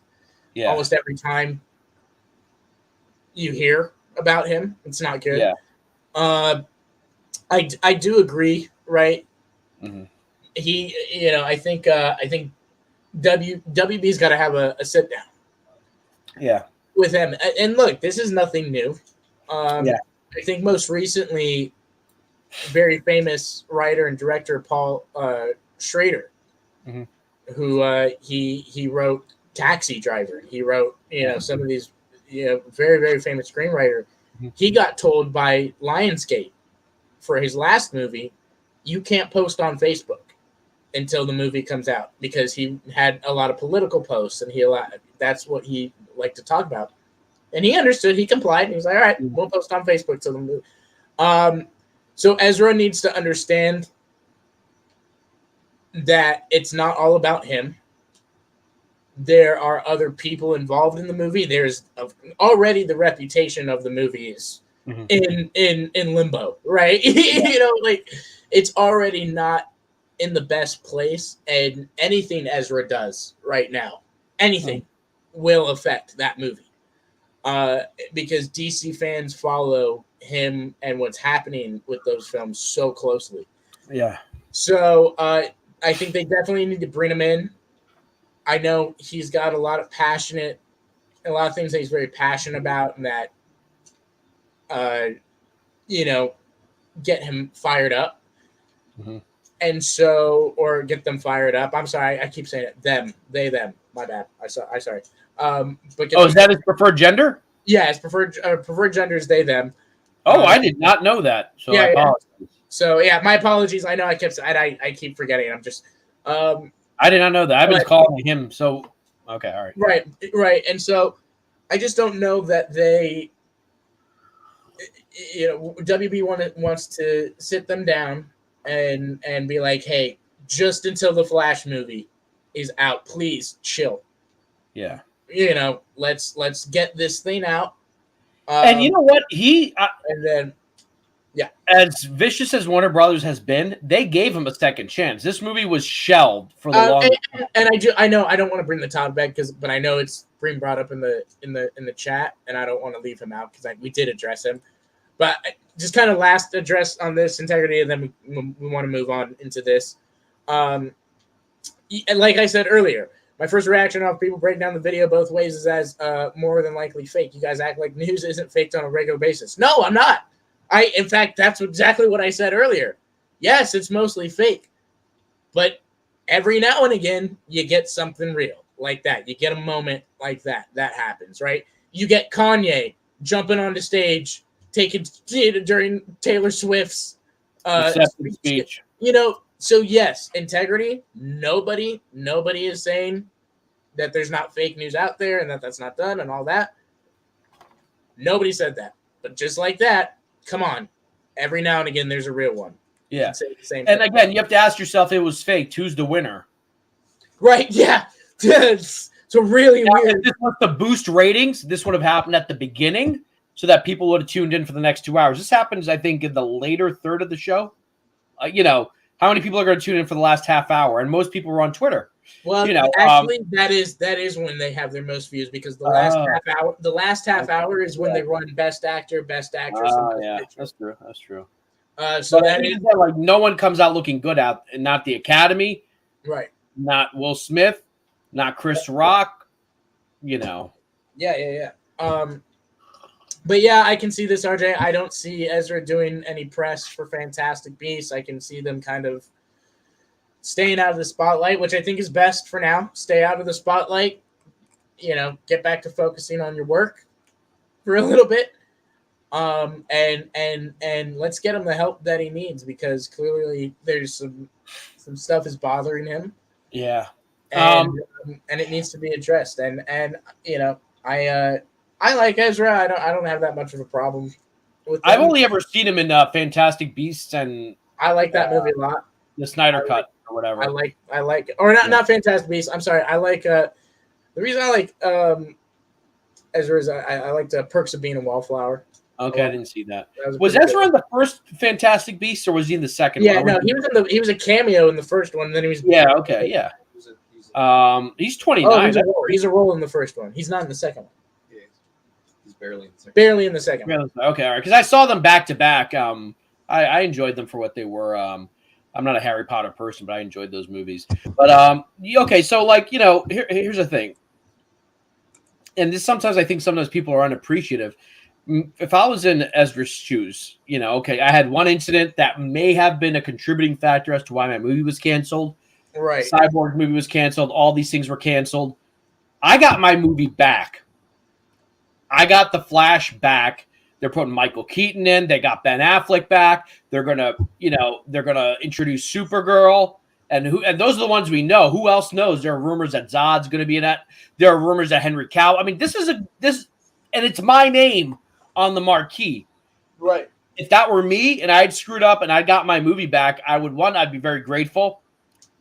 I'd be grateful to God. You don't believe in God, just be grateful that you have another opportunity, that Warner Brothers is going to put your face on a poster and you're going to be in a $100 to $200 million film. You got to be careful with your behavior, and it's, integrity was disorderly conduct and harassment. So I don't think he actually hurt someone, but he grabbed the mic out of someone's hand while they're holding it. You can get loud and obnoxious and, it doesn't seem like anything too crazy because I think somebody already said but it's not a good look, that mugshot. No. And I'm going to say, look, he looks really cool in The Flash, but his otherwise hairstyle, I mean, he looks like he's one of the. Oh no, that's not it. Where'd that image go? He looks like he's part of the Manson family sometimes, like with that mugshot right there, like boom. Like he just looks kind of demented, Right. With that '90s Leonardo DiCaprio hair. I honestly, I don't think this is gonna be too much of a big deal in the long run, just because right now I think the Will Smith thing just eclipsed everything, and the president was in Brussels, just talk of war. So I think this one might slip under the radar. Apparently, integrity. He did lunge, like actually lunge at a guy, and they were able to charge him with harassment for that. Other than that, it was just that and disorderly conduct. This happened to Shia LaBeouf too. The guy was getting fights every other day at a bar, and look what it did to his career. No one wants to work with him. Look what happened to Lindsay Lohan, showing up late all the time, and she's a talented actress, and now it's hard for her to get work because this stuff does accumulate, and studios are like, you know what? It'd be cheaper to get an unknown actor to play this role than casting Ezra, because we don't know how he'll behave and how they will behave and affect our movie. And it's as simple as that, we'll see what happens moving forward. But it's funny because Ezra, it has been a long week. It's funny because Ezra kind of had a moment at the Oscars. Perfect. I gotta be heading out here soon, but I did want to get to this before I. Yeah. Just there we go. It won Fan Moment of the Year. Props to the fans who made it vote. Who outvoted Endgame and Spider-Man. I was really pleased to see this. Am I saying this is a better movie than Spider-Man? No. Or what else was there? Oh my God! Spider-Man was absolutely a better movie than Zack Snyder's Justice League. Wait, why was Avengers Endgame on there? That movie came out like 3 years ago. They were weird about that. Dreamgirls was on there, and then The Matrix, like the original Matrix. Look, I will say this. This is what I have to say about The Flash and the Oscar thing. A couple things. First of all, I'm really not looking forward to the fandom's reaction to this. If everybody was, if everybody was on the same page and understood what happened, then I'd be cool. But it's now going to turn into this whole thing of, for example, today, just today, Jack, and in fact, he quoted. I think it's funny that he thinks he can be friends with us now because you're famous. But I saw Sil Abdul quote your Vincent D'Onofrio. Oh yeah, tweet. Dude, yeah, it's funny. As soon as you're famous, he wants to talk to us. Isn't that hilarious? What a piece of shit. Anyways, but People are like, look, yeah, he's a paisano. He'll talk to me. right. But no. So here's what I have to say about that. Am I happy? I'm very, very happy that these types of movies in general are gonna get some type of recognition at the Oscars, right? No, Zack Snyder is not a 2-time Oscar winner. No, Zack Snyder's Justice League is not an Oscar-winning movie. And no, Army of the Dead is, God forbid, and certainly not an Oscar-winning movie. If anything, for me, this definitely showed that we are and continue to be the loud minority. I mean, look, you just look at the numbers of every single other one of those films on there, you know, and they just don't compare, unfortunately. But the Snyder fandom is incredibly loud. They are incredibly mobilized, I guess, if you would. Yeah. So they're on it when it comes to that. So well, for me, and they did this. It was a moment of just kind of proving we are the small minority, but I am very happy that I'm happy too. I loved it. I was on an just Oscar to see this moment on screen and for it to be number one. It's not winning an Oscar, but it was nice that it got some recognition. And look, the Marvel fans didn't do their job. The Snyder fans did their job. Right. I will say that some of these YouTubers, some of them whom I followed, are kind of taking the fun out of this movement. This should be a fun movement. I still want to see part 2 and 3 of Justice League. I've said that, but some of them with the harassment, and now they're making videos about people we know who've all they've said is that I'm moving on from the Snyderverse.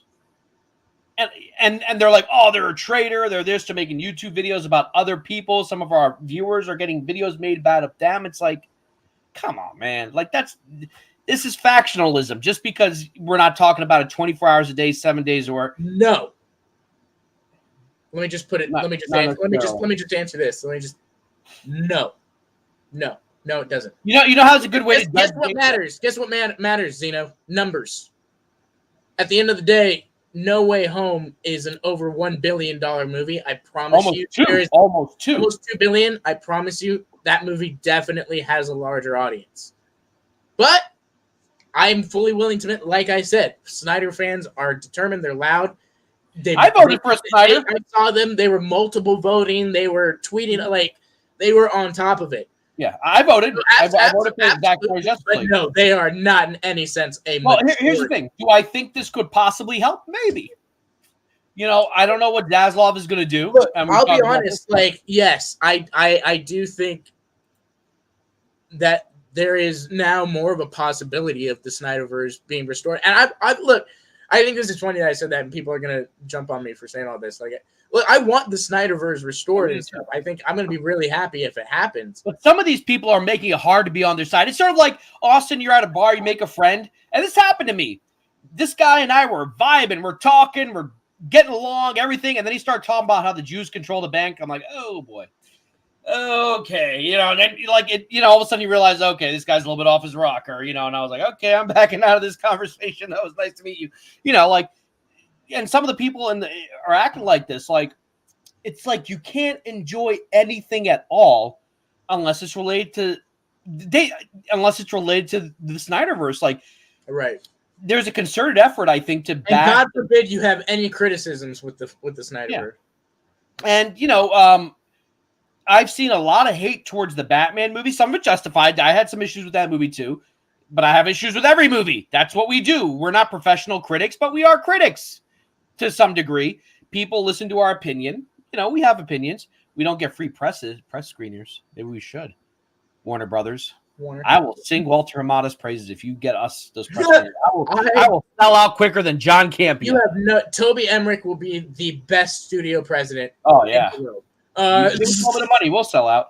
But my point is, like, you can't enjoy. Look, you and I have praised the other projects Hamada has been part of. Whether it's Birds of Prey. Obviously that was a little bit mixed with fans, but I enjoyed it. You enjoyed it for what it was. Aquaman. What else did he do? Shazam. give credit where credit's due, and you can be You can be both critical of someone and also appreciate the good work they do. Now, right now, I know a lot of people are. I don't know what the hell's going to happen next month. I think a lot of people are thinking that April 11th the merge is complete, April 12th restore the Snyderverse. I don't think that's how it's going to happen. I think they're going to look at it from the finances. They're going to say, okay, there's a loud majority. How many people are actually? Can we make money off the Snyderverse thing? Can it help HBO Max? Yada yada yada. And then the conversation will go on for months and months after that. I do think there's a possibility. Yes. I still want it to happen, and I'm glad Zach kind of had his moment. Is it winning an Oscar? No, but like he's not the type of director that will win an Oscar. He doesn't make those. Hold on now. I wouldn't go that way because this is where, for me, it's kind of like this sucks because it's like now you have all of these people going, "Oh, he's a 2-time Oscar winner. He won." And first of all, no, the Academy recognized his movie and recognized the cultural significance of the moment and all that. And that's good enough for me. That's good enough for me. That for me, yeah. I'm like, hey, that's awesome. That I've long thought that those movies should have a moment for the because there a lot goes into making them and stuff. And so I love that and all that. But man, it's gonna really suck when he legitimately wins his Oscar. Like if he legitimately wins an Oscar, and, years down the line. You're gonna have people going now he's 3-time winner. It's like, shut up, and you're taking away from the legitimacy of the moment of him actually winning an Academy Award. Here's what's funny. Had they accepted Zack Snyder's Justice League as a 2021 movie or a 2021 movie, they couldn't because it was anyway. It probably would have been nominated for visual effects, editing, stuff like that. It might have even won one of the effects awards, and that would have been a cool moment. Legitimately. But yeah, no, he didn't win an Oscar. Again, it was just they literally did a screen, and but again, I was happy with it. I'm glad the Avengers Assemble moment got that moment that, hey, this is something that brought the whole world together right before the pandemic, by the way. It was a great moment. Theaters across, and then, Spider-Man, that moment, it had audiences cheering.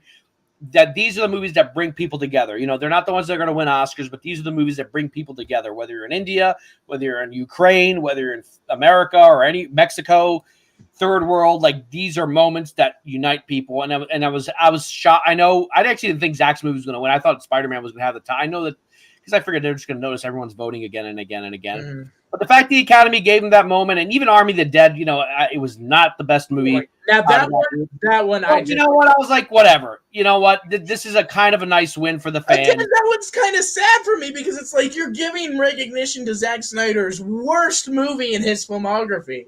Yeah. At the Academy Awards, man. Like, what movie deserved to be at the Academy Awards? What 2 movies, Zack Snyder movies, deserve to be at the Academy Awards? These two. These 2 should be there. And they got jack shit. Yeah. Shit, Jack. I'm going to just keep saying jack and shit. You know what? And I think there's a case to be made that a movie, let's say the director's cut of Watchmen had been released, could have earned possibly a Best Picture nomination, not a win. I think that a movie like that well made, I feel that way about V for Vendetta. I think this is a severely underrated movie. I think sort of that intelligent comic book movie should be given. Dark Knight was another example. I'm curious about the Batman. I mean, it's a year away from the next Oscars. I'm curious to see if the Batman gets. We'll have to see that. We'll have to see. I don't know. I can see maybe a cinematography. I can see a screenplay. Yeah, I can see a best screenplay. Because Logan got a best screenplay nomination. That was the. How would you feel about best supporting actor for Colin Farrell? I mean, you talk about transforming yourself. Oh man, but he's not in it enough, I think, to even be considered supporting. Okay, all right. Yeah, but do I think best picture? Yeah, Bradley mentioned maybe Matt Reeves might get a direct because he did knock it out of the park. But I would like to see comic book movies that are a little bit more intelligent, a little more like kind of what they did with the Batman. I'm not saying that Ant-Man has to be like that or Shazam has to be like that, but I think that's what Zach was attempting, and for some people it didn't work. But you know what? The guy got his moment. He didn't ask for it. It's not like he was campaigning for this. It was all the fans do it, and the fans won. I'm proud of that. Yes. Let's see what happens. Maybe the Snyderverse does get restored. Did you see that movie, Deep Water, on Hulu? I just saw came out with Ben Affleck and Arnold. Okay. I saw the reason I'm bringing that up is that you see Ben Affleck without his freaking shirt on, and And I'm like, dude, is he still playing Batman? He's ripped. Like, his back was huge. I'm like, this dude is still in great shape. So maybe it was right before he filmed the Flash scenes, maybe before the pandemic. I don't know. But, like, yeah, isn't it crazy? We got the first trailer for the Flash August 2020, and this movie's still a year away, more than a year away. That's crazy. But props to Zach, and I think this is a plus. What I have always said, I think also, we both want the Snyderverse restored, but we're not gonna tie ourselves to that anchor. We're just realists. Like, it's not happening right now. Yeah. And we still talk about it more than we actually want to talk about it, But we're not I'm pessimists. I so badly want it to happen. I would love to see that moment. And all I'm going to say to the Snyder cut extremists, I'll call them, is that if you do get it, you do not need to rub it in anyone's face, because all you're going to do is hurt the movie. If a Justice League 2 comes out with Zack Snyder, if you're gonna be, everyone's going to not watch that movie. Your job is to promote the movie and get the word out, not to harass people and say you were wrong. And you know what? I was fine that all the people who said it was never going to happen, the Snyder Cut, they celebrated the movie. I'm like, that's a good thing, dude. They're admitting they were wrong, and now they're promoting the movie. People went after like Sean O'Connell and stuff like that. I'm like, dude, at least he's on our side now. Take the win. That guy or anyone else who was against it, don't harass. This can't be about you being like, see, I was right the whole time. Integrity. Right. I want it to happen. No. I do have to get going here, right. But I wanted to definitely talk about that with you and go. But you're right. No, I agree. Definitely don't be a part of the crowd that is going to be, because that crowd has already said that they're going to do it. Yeah. That once it's restored, we're going to be in your face and blah, blah, blah, blah, blah. It just goes to show you weren't listening, and it just goes that they were, that crowd wasn't listening, and that, they're on YouTube for very different reasons than we are. And that's fine. Just going to ignore them. Yeah, just ignore them. And you don't want the hateful stuff that some of you guys are doing with your videos to be fuel to make a case against doing it. Like, sir, I don't know if we want to make this movie, because some of this fan base has said some racist stuff, some sexist stuff. They're attacking people's looks on social media. Are we sure we want to make a movie for these fans? Because those are the ones who are the loudest right now. You don't want to be identified like that fandom, And I would say be graceful about it if it does happen. I cannot wait. I know exactly what my opening for Jivin with Jack will be when that happens. I would like to have Austin here. I'd like to have Enosh here. I'm going to even reach out to Ty. I'm like, listen, let's do this together. Jivin with Jack. Let's celebrate. It's happening. But until that moment happens, you can enjoy other properties. You can enjoy. I'm excited to see Top Gun 2. I'm excited to see Doctor Strange 2. I'm waiting to hear more about Morbius. I heard Moon Knight's getting positive reviews, but not as positive as. I don't want to hear. I'm not looking at anything about Moon Knight. I'm stoked for Moon Knight tonight. That's. I was messing with the integrity. I'm just teasing you, but I am saying though, of being right, but the way you kind of come across, sometimes it can kind of seem as pestering. But you're always welcome back. You're here, and the other guy's gone. You won, integrity. You won. The other guy's gone. You know what I'm talking about. Your twin brother. Yep. But no. Oh yeah, no, we don't want to talk about that. I'm talking about one of the people who comes on the Pantheon a lot, a guest. Someone made a video about him, and I'm like, really? That guy? Like, you're making it? They literally put his face on the YouTube thing, and I'm like, him? Like, what? You're going after this guy? Just like, why? Like, just because he? All right, whatever. No one's making videos about me. That I'm mad about that. What do I have to do to get some hate? I'll make a video about you, Jack, for my channel. How's that? Yeah, there we go. Yeah, I'll exposing the Jack and Jivin with Jack. One last thing. We'll I'll talk invite about Ty too. So it'll be me. How much time you got? Because I do want to talk about this. My 15 minutes of fame, which I want to stretch out. Okay. Give me a little bit. I'll come back in a little bit, but I gotta take care of some things. Okay, because I gotta close out in the next like 20 minutes or something. All right, I'll try and come back in. Okay. All right, cool. All right, bye. All right, bye. So it's back to me again. Now I can say what I really wanted to say. Sorry, folks, I have not been keeping up with the integrity. That's your twin brother. You just guys don't know. He's been messaging me on Instagram like a lot, Poor guy. Hey, Rhea, how beautiful Austin is. No, I want hateful videos about me. But speaking of which, I actually did get attention. So, Vincent D'Onofrio, who plays Kingpin, put out a tweet that what happened was stupid and we should do better. So, Monday morning, I just replied. I was like, hey, Vincent, what if that was Vanessa? For those of you who watch Daredevil, who know Kingpin, his wife is Vanessa Fisk, and he's very protective. In fact, the first time he goes on a date, someone interrupts that date and the Kingpin takes his head off. He replied, and I'm past 5,000 likes and 243 retweets. This was trending on Reddit. Like, my sister's friend's boyfriend's friend sent her, like, is that your brother who's trending on Twitter? It's got like 23,000 upvotes. My sister's like, is that your post that someone put on Reddit? I'm like, oh my God, it is. I went on Facebook and it was on there. Someone had posted on the Daredevil meme sites, but that was kind of cool. The fact that Vincent D'Onofrio actually replied to me and he said, that's another story. So basically Vincent says, talking about the Will Smith thing, stupid, just stupid. The whole thing and all of us are stupid. Let's try and do better. I wrote, would you feel that way if Chris had said that about Vanessa? And he wrote, that's another story. Am I glitching? Yes. Yeah, it was kind of cool. I was like, oh my God, he actually replied to me. I was also happy that John Cena followed me, but apparently John Cena follows everyone. So if you want to become friends with John Cena, just say, hey, John, follow me, and he'll follow you. But yeah, that was kind of cool, and I'm excited. I hope they bring Daredevil back. All right. Okay, well, I got a little bit of time. I think that I did want to talk about Elon Musk starting his own social media thing, but that's kind of like, Do you guys have any last thoughts, whether it's about Will Smith, Chris Rock, whether it's about Ezra Miller, whether it's about the Snyderverse? I'm gonna admit I didn't want to say this in front of Austin. I thought it was I kind of laughed that Army of the Dead one because I wasn't a huge fan of this movie. I don't think it was bad. It just it wasn't as good as I would say. It was nowhere near as good as Zack's other works. I don't think this was as good as 300 or Batman vs Superman Ultimate Edition, Man of Steel, not even close, or the Justice League. So I thought I was expecting something a little bit better. But you know what? I'm glad it won. Not because it was a good movie, but because it was nice to see the Oscars vindicate something that fans worked so hard for, and it was important for me. The guy, whether you like him or not, you like his movies or not one person has a bad thing to say about this man. No one has ever said, Zack Snyder, he acts nice, but he's a real jerk behind the scene. No one's ever said that. He has been through an incredible amount of tragedy and success.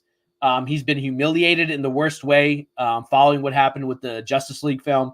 And for him to get that, it was nice. All right, let's see. Comments. John, follow everyone. Yeah, exactly, right? I was so happy John Cena. I was like, yeah, he's following me. And I'm like, oh, no. Everyone's like, dude, he follows everyone. I'm like, damn it. I'll say as far as goes, I know probably I'm going to chill out. Yeah, you know what? I was kind of hoping to see him back, but yeah, Aaron Pritchard are like Twitter buddies. Like, I like everything she tweets, and she likes everything I tweet. Me and Aaron are good friends. Our friend from Australia. Yeah. So like for Zack, I was just happy. Is Army of the Dead better than Spider-Man No Way Home? No, it's not as good as Spider-Man No Way Home. But the parameters were that the fans have to vote. The problem with Marvel fans, and I include myself in this as a Marvel fan, is that we watch a Marvel movie and then we eat it, crap it out, and that's it. We're on to Doctor Strange or Miss Marvel or Moon Knight coming out tonight. We kind of just move on to the next thing. The one thing I will say about Zack's movies is that the fans don't just watch a movie, consume, wait for the next thing. They reabsorb the movie. I've watched Man of Steel and BVS multiple times, and every time I watch it, I pick up something new. I get pulled into it. Marvel's movies do that too, but Marvel movies are sort of like, here's a really good slice of pizza that you're not going to think about tomorrow. You might go back and have that slice of pizza again, whatever. But like, at least with Zack's movies, it may not be a good dish. Let's say it's an average dish, but the server was nice. The plate was nice. Your experience was nice. You had a great conversation at the restaurant, even though the food wasn't good, and you'll remember that night. And that's how I feel about Zack's movies. Like he has a way of leaving an imprint on you for better or worse. And I'm glad that in this era of fast tracked everything, you get 5 or 6 comic book movies a year, that people are like, hey, you know that movie that came out 6 years ago? That vs. Superman, that was a really good movie. No, it wasn't, but it gets people talking. It gets people talking. And no one's really doing that anymore. Like, I feel like, especially with Marvel movies, every time a big tentpole film comes out, everyone loves it, and then 2 weeks later, they're hating it. Like, I still love Captain America Civil War. But after Civil War, about a year later, people were like, Civil War was stupid. Then came Infinity War. Everyone loved Infinity War. Civil War was stupid. A year goes by. Infinity War sucked. Endgame was better. A year goes by. Endgame sucked. Oh, No Way Home. And then watch. This is going to happen. Doctor Strange 2 is going to come out. It'll be a great film. And everyone's going to be like, dude, Doctor Strange was awesome. Spider-Man 3 sucked. I'm calling it Spider-Man 3 because I can never remember the damn title of this movie. I have these movies and I don't remember their names. No Way Home, Far From Home, and all that. And it's like there's no appreciation. I think with Zach, there's an appreciation of the skill he puts into it. The skill he puts into just this scene right here. This scene right here. Like he puts thought into it, and that's what's kind of cool about it. The fan spoke. I would say that we are a minority, but we're a big minority. Like a minority can be 2%. A minority can also be 40%. And that 40% will market like hell. So I still think that if they restore the Snyderverse, the number one thing that some of us have to do is not say we told you so. Because the truth is we made a bet and we won. Number two, we got to promote the positive stuff. I did this for Infinity War. All the people who wanted to see it were like, dude, we haven't seen the Marvel movies. I'm like, oh, borrow them. Here's mine. Start with Iron Man 2. No. Promote the movies. Say like, hey, look, the DCEU, I know, check out the Ultimate Edition of Batman vs. Superman. Check it out. You might like it. That's what we need to do afterwards. And I think we'll have plenty of time, maybe a year or two. But I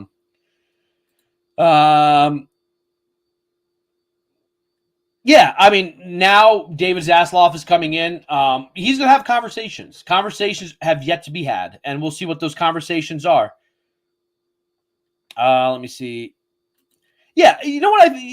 Fast forward for it, but so even if you don't like Zach's movies, you have to appreciate, and guys at Red Letter Media who really don't like Zach's movies appreciate that there's attention paid to cinematography.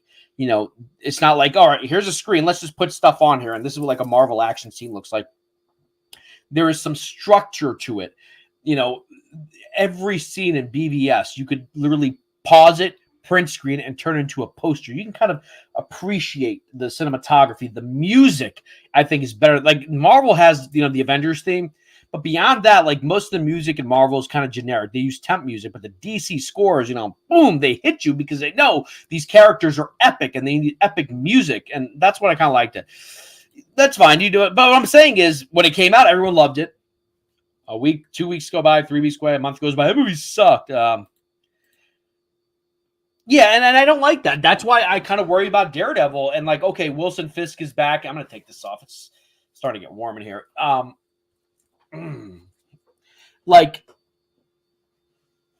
Daredevil was made with the same mindset that Zach takes to his. There was very little tongue in cheek. There was very little humor. There's some humor in it, but like this is a serious character. His villain is serious. The consequences are serious. And you got some of the best writing in television, I think, in the Daredevil series. So now I know everyone's been telling me that the people who wrote Daredevil are writing Echo, so we should expect the same level of quality. I'm saying Disney's like, no, we need something to fill this time slot on Disney Plus for about 3 weeks, and then let's move on. Go follow the Daredevil Netflix's fan pages on Facebook. Very motivated. The fact that tweet got so popular is because there's so many Daredevil fans who want to see more of that type of writing, who want to see more of the type of writing in The Punisher or Jessica Jones, not what we got with Hawkeye. And look, if you liked Hawkeye and all that stuff, good for you. And maybe I could come off as condescending or elitist when I say I didn't like those shows. And I don't think Miss Marvel is going to be my cup of tea. Literally, this is tea. Chai. But I think Marvel needs to increase the quality of their writing and their acting. And you can tell that in phase 1 and phase 2, they really took it seriously. They cast like really excellent characters. I mean, they still do really good with casting, but it can't just be this churning out machine. It's popcorn fun. You know what? I would say Batman Forever. You know what I said, and I got in trouble for this. We did a watch party at Pop Culture Corner of Justice League, the Joss Whedon Justice League.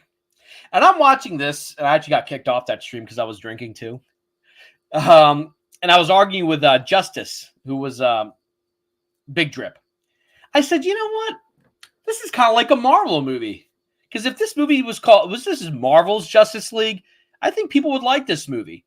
And like, I'm not saying it was a good movie, but I'm saying the jokes, the lack of seriousness, the silliness within the plot, every line the Flash says is a joke. I'm like, this is kind of a Marvel movie. In fact, I would make the case that Joss Whedon's Justice League would fit right into like phase 2 or phase 3 of the MCU.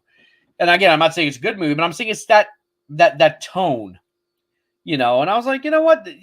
This is a Marvel movie. Why do people hate it? Like I didn't like it, but whatever.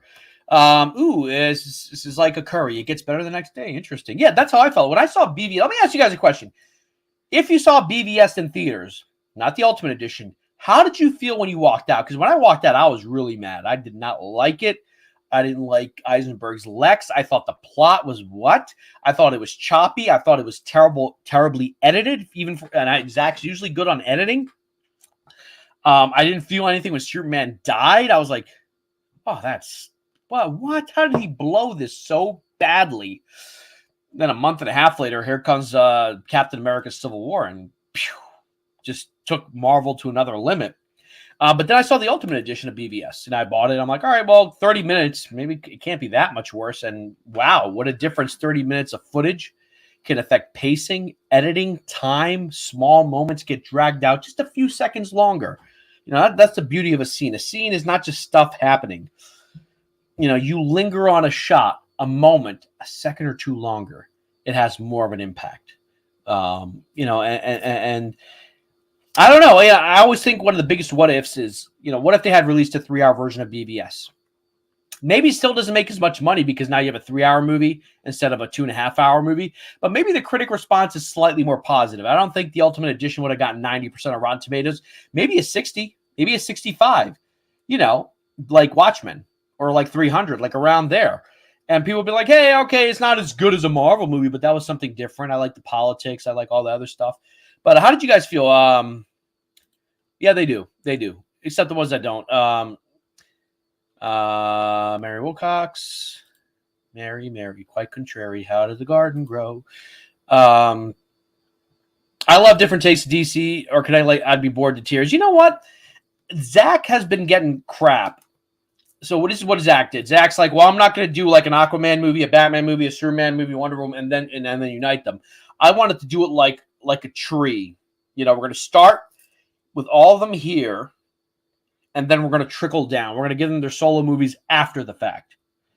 So we introduced Wonder Woman in BVS. She's in it for a small chunk of it, right? You see her here and there over the course of 2.5 hours, and then she's in the final act. Then we go into the Wonder Woman movie.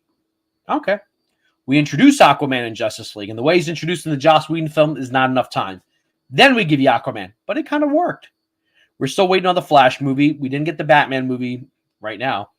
But I think what Zack was trying to do is like, instead of building to a big event, he's like, what if the big event is what brings everyone together, and then we go the other way. Now we give you the Aquaman story. Now we give you the Batman story. So Superman technically did have a solo film, because he is the top dog at DC, even though Batman's a more popular character. He is the leader. Superman is the leader of the Justice League. You want to start with him. You want to establish Superman in your world. And as more time has gone by, I'm kind of glad they went in that direction and wasn't like, here's an Aquaman movie, here's a Batman movie, here's a now Justice League. I kind of like, there was an artistic skew to it, like the way he was doing it. I don't mind connected universes. I'll be honest with you, like one of my favorite moments, where is it? In Suicide Squad is when Ben Affleck showed up. I'm like, oh, yeah, it's Ben Affleck. Yeah. Stopping Will Smith. And even he didn't slap him. He's like, your daughter's right here. I'm not going to hurt you. Okay, so you enjoyed the theatrical version. So I didn't. I was very disappointed. And remember, I watched those trailers like every day. BVS had some phenomenal trailers. And I just wish the Ultimate Edition, and even now I'm kind of jonesing to watch the Ultimate Edition. But I got to go to work soon. But but I appreciate it. You know, we talked a lot about BVS back on the old channel, and I think that's a movie that has so much going on. Maybe it's not executed well as other movies should have, but it's I could call it a beautiful mess, a broken masterpiece. But there are reasons to go back and watch it. I think that you can pick up things. If you're watching it as a dumb action movie, it fails because there's too much talking, there's too much dialogue, there's only a few action scenes. But if you go back and watch it intellectually, there's so much going on. I mean, yeah, they're the obvious Jesus metaphors, but there's so much more going on in that story. The entire thesis of Lex Luthor's reason to kill Superman is given by the General. So go watch the beginning of Man of Steel or BVS again, the General, the African General. Listen to what he's saying. He's basically giving you his synopsis on Superman. He's not saying it's about Superman, but he's saying that men who have power are not innocent. And he's basically saying what the world says, that, oh, this Superman guy, he can't be all good. He has all this power. There are all these objections about that movie. Like, for example, how come everyone hates Superman, now loves him? Well, they loved him until the Africa incident. They have statues built to him. A lot of people don't realize they didn't start hating Superman until the African incident and the hearings on the Senate. That's when people turned. That's why Perry White says, love affair with the man in the sky over, ? So that's the point that it turns. And then the African woman says, oh, Superman came and he doesn't answer to God. Like, that's when people, that was all Lex's engineering. There's a lot in that movie I think that's worth going over again. Director's cut for this reason. You know what? I haven't seen the Watchmen's theatrical cut in such a long time. I remember not liking it, but the director's cut and the ultimate cut, which is like 4 hours, excellent. Marvel Shield said DC needs to be like Marvel. Yeah, but and again, I don't want that either because I already get too much Marvel. I like Marvel being Marvel, and you know what the best Marvel is the Marvel that's not like Marvel. The stuff the Russo brothers did. What Taika Waititi did, you know, okay, yeah, it's comedy, but at least there's some interesting use of aesthetics, interesting use of colors, interesting use of score. They got the guy who made the theme for Rugrats to score Thor Ragnarok. Interesting themes being played around. I would rather see more of those types of Marvel movies than I didn't even watch the Eternals yet, and I don't think I have any intention to watch the Eternals. I'll only watch the Eternals if it somehow connects to another movie and I have to watch it. I can just tell by the trailers, it looked generic, it looked boring, it looked like it was packaged in a processing plant. You know, nothing unique about it. Okay, so here we go. So here's the thing. Shazam, I would argue, yes, because it is a comedy, and Shazam has to be a comedy. Like, you can't take that character too serious. But the villain was scary. That whole sequence with the villain where Mark Strong goes into the boardroom and threatens his father, hashtag Lionel Luthor, and the people around him, and he kills his brother in cold blood, and all the demons, or whatever they call the 7 deadly sins, start killing everyone. Marvel would never do a scene like that. At least in that, you're like, okay, this is a legitimate villain. This is a legitimate villain. He's not a joke.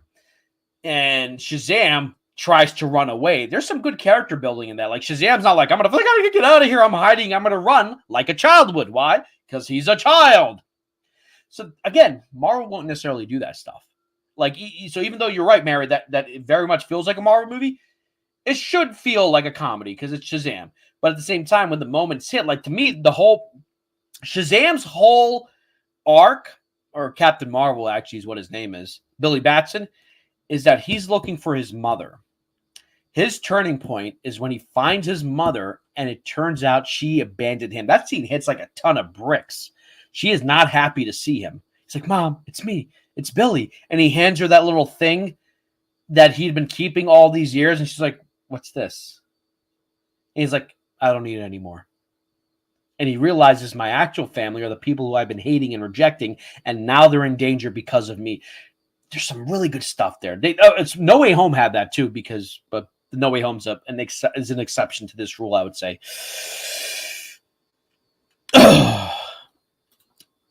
Theatrical, you loved it. Okay, good. I haven't watched it. It was on TNT maybe a couple of years ago, and I noticed how it kind of jumped, like where Zach would end a scene and then start the next scene, right? So here's the scene. It ends. Here's the next scene. It builds, and they would cut that middle out, so it would just happen like this is happening, now this is happening, now this is happening, and it made the film feel jumbled. And as more time has gone by, I have come to appreciate Jesse Eisenberg's Lex Luthor, because just like Superman, you could argue doesn't really become Superman until the end of Justice League, maybe, possibly, like the Superman that we know. I would argue that Lex Luthor is not Lex Luthor yet until the end of Justice League. Shaved head, boat full of hot women, sitting there, with champagne. Like, that's Lex Luthor. And he looked, by the way, menacing with the shaved head. He just looked like a different person. I was like, okay, so here's the weak, puny boy who can't like the strong man because he's strong, who, just like the general in Africa, does not believe that power is innocent, that Superman's power cannot be innocent. He can't be all good. He can't be all knowing, because really the movie is about God to some degree. If God is all good, why do bad things happen? If Superman's all good, why do bad things happen? No, there's something else going on here. There's a lot of that themes going on. I haven't watched it. I don't even own it. I think the original Blu-ray I had of the Ultimate Edition came with the theatrical version. I don't know. I have 2 more copies of it because I bought the 4K separately, but then I bought the box set, the Zack Snyder's trilogy with the cue cards and everything. Pretty cool. But Mr. You know what? I'm glad you enjoyed it. And in hindsight, I'd probably go back to that movie with an open mind. I can't go back in time, but Shazam was fun. And see, I don't mind when DC's like, all right, here's a heavy movie like BVS. Here's a heavy movie like Wonder Woman. And here's Shazam. Here's Aquaman, which is a little bit of both. There's a lot of humor in Aquaman, but there's a lot of intense moments. There's a lot of Aquaman failing because he's not good enough to be king, getting his butt kicked by Austin Says is one of the worst comic book movies ever made. I've never watched it again, the theatrical version. I think I saw parts of it and I was like, oh, I can't do it. It was stupid. But if you guys enjoyed it, props to you, It was supposed to be an arc. It is hard to go back after the Ultimate Edition. I still think the Ultimate Edition has some good stuff in it. It gives the movie a little bit of breathing room. It gives the movie a little bit of... and I also think that a lot of people don't like BVS because they felt there should have been more action in it. And this is the same complaint about The Batman. I actually like that the movie's best moments aren't in the action sequences, but in the dialogue between the characters. And that is something that comic book movie fans, not comic book fans, but comic book movie fans, especially Marvel fans, have kind of shut their mind off of. They're like, nope, I just want action, action, action, action. And I love action. You need an action. You need good action. But the dialogue, the back and forth, good writing, that's hard to find. And if you get a good movie with like BVS has some great written dialogue, then it has some okay written dialogue. But when it has good written dialogue, like Perry's scene where he talks about selling apples and how the media is like, yeah, nickels don't count up there, you drop this thing. That's some good writing there. And some good acting. Again, most Marvel fans and general audiences who go to see a Marvel movie, when I showed them the Ultimate Edition, they were like, no, I don't like it. Non-comic book fans who I showed Zack Snyder's movies to, they liked it. They're not into comic book movies, but like, that was a good movie. I actually thought that was interesting. How they did politics and this and that, and they mixed it all together. And I was like, eh. And that's why I think it's a good movie, or even I would call it a broken, flawed masterpiece. I'm not saying it's good as The Godfather 1 or 2, but maybe it's as good as Godfather 3. Like, there's just something, story first. So actually, I do have to go to work. I just wanted to say, all of you, thank you so much for being here. This was a show I wanted to do Sunday night, but I got my time slot. If you're a Star Trek fan, check out 10 Forward. If you missed it, it comes on Monday nights, hosted by Brian, Master of None. Every 2 weeks, Austin has a show. It's a lie called The Greatest People I've Ever Met. Why is it a lie? Because he hasn't had me on as a guest. There should be one episode of that, and it should be me. No, I'm just joking. But he interviewed Brian. He's interviewed Enosh. Definitely take a look at it. It's a good way to learn about people. Thursday, we're back, Giant with Jack. And then Sci-Fi Center has 2 shows, one on Monday, one on Friday, hosted by William. And then To the Max, hosted by Max on Saturdays. Again, if you miss it, go back and watch it. Put it on. You might enjoy it, I want to thank all of you guys for being here. I've had that one of the hard things about doing shows like this, you'll have a moment where you have like all these viewers, then it drops. There are times where me and Austin were doing Jiving with Jack, and we had like 3 people watching, and 2 of them are me. Like I have it on here. I have my dad watching on his laptop, and you still just got to put the effort in. So I really appreciate all 25, and it was upwards of 30 to 40 of you who stayed around. We really, really appreciate it. Judas Priest does, I wear this shirt at least once a week. I want to thank all of you. You know what, integrity, I think it's closer to happening. All I'm saying is keep it positive. Not you, but like the other people who are doing the hateful videos like, oh, this so-and-so, you know, it's okay. We're going to have to let it go. There are going to be people who are, and guess what? Once it's announced, there are going to be people who are going to bitch about it. You're like, dude, the guy who ruined DC Comics is coming back again. Watch. Those videos are going to come out. Keep it positive. Spread the word. Get your friends involved. Once, if likely, the Snyderverse is restored, get your friends involved. Say, hey, check out Man of Steel, check out BVS Ultimate Edition. You know, tell them, you know, and you'll be surprised how many non-comic book fans or non-comic book movie fans will enjoy that movie. Maybe they won't. They will be like, no, we want it to be more fun. That's okay. But be a positive ambassador for these movies. And accept the fact that some people just don't like it. That's okay too. All right, guys. Thank you for being here. I want to thank Austin. I want to thank Caden. I want to thank Enosh. I want to thank every single one of you who contributed to today's conversation. And remember, Jiving with Jack, it's not just a name, it's a lifestyle.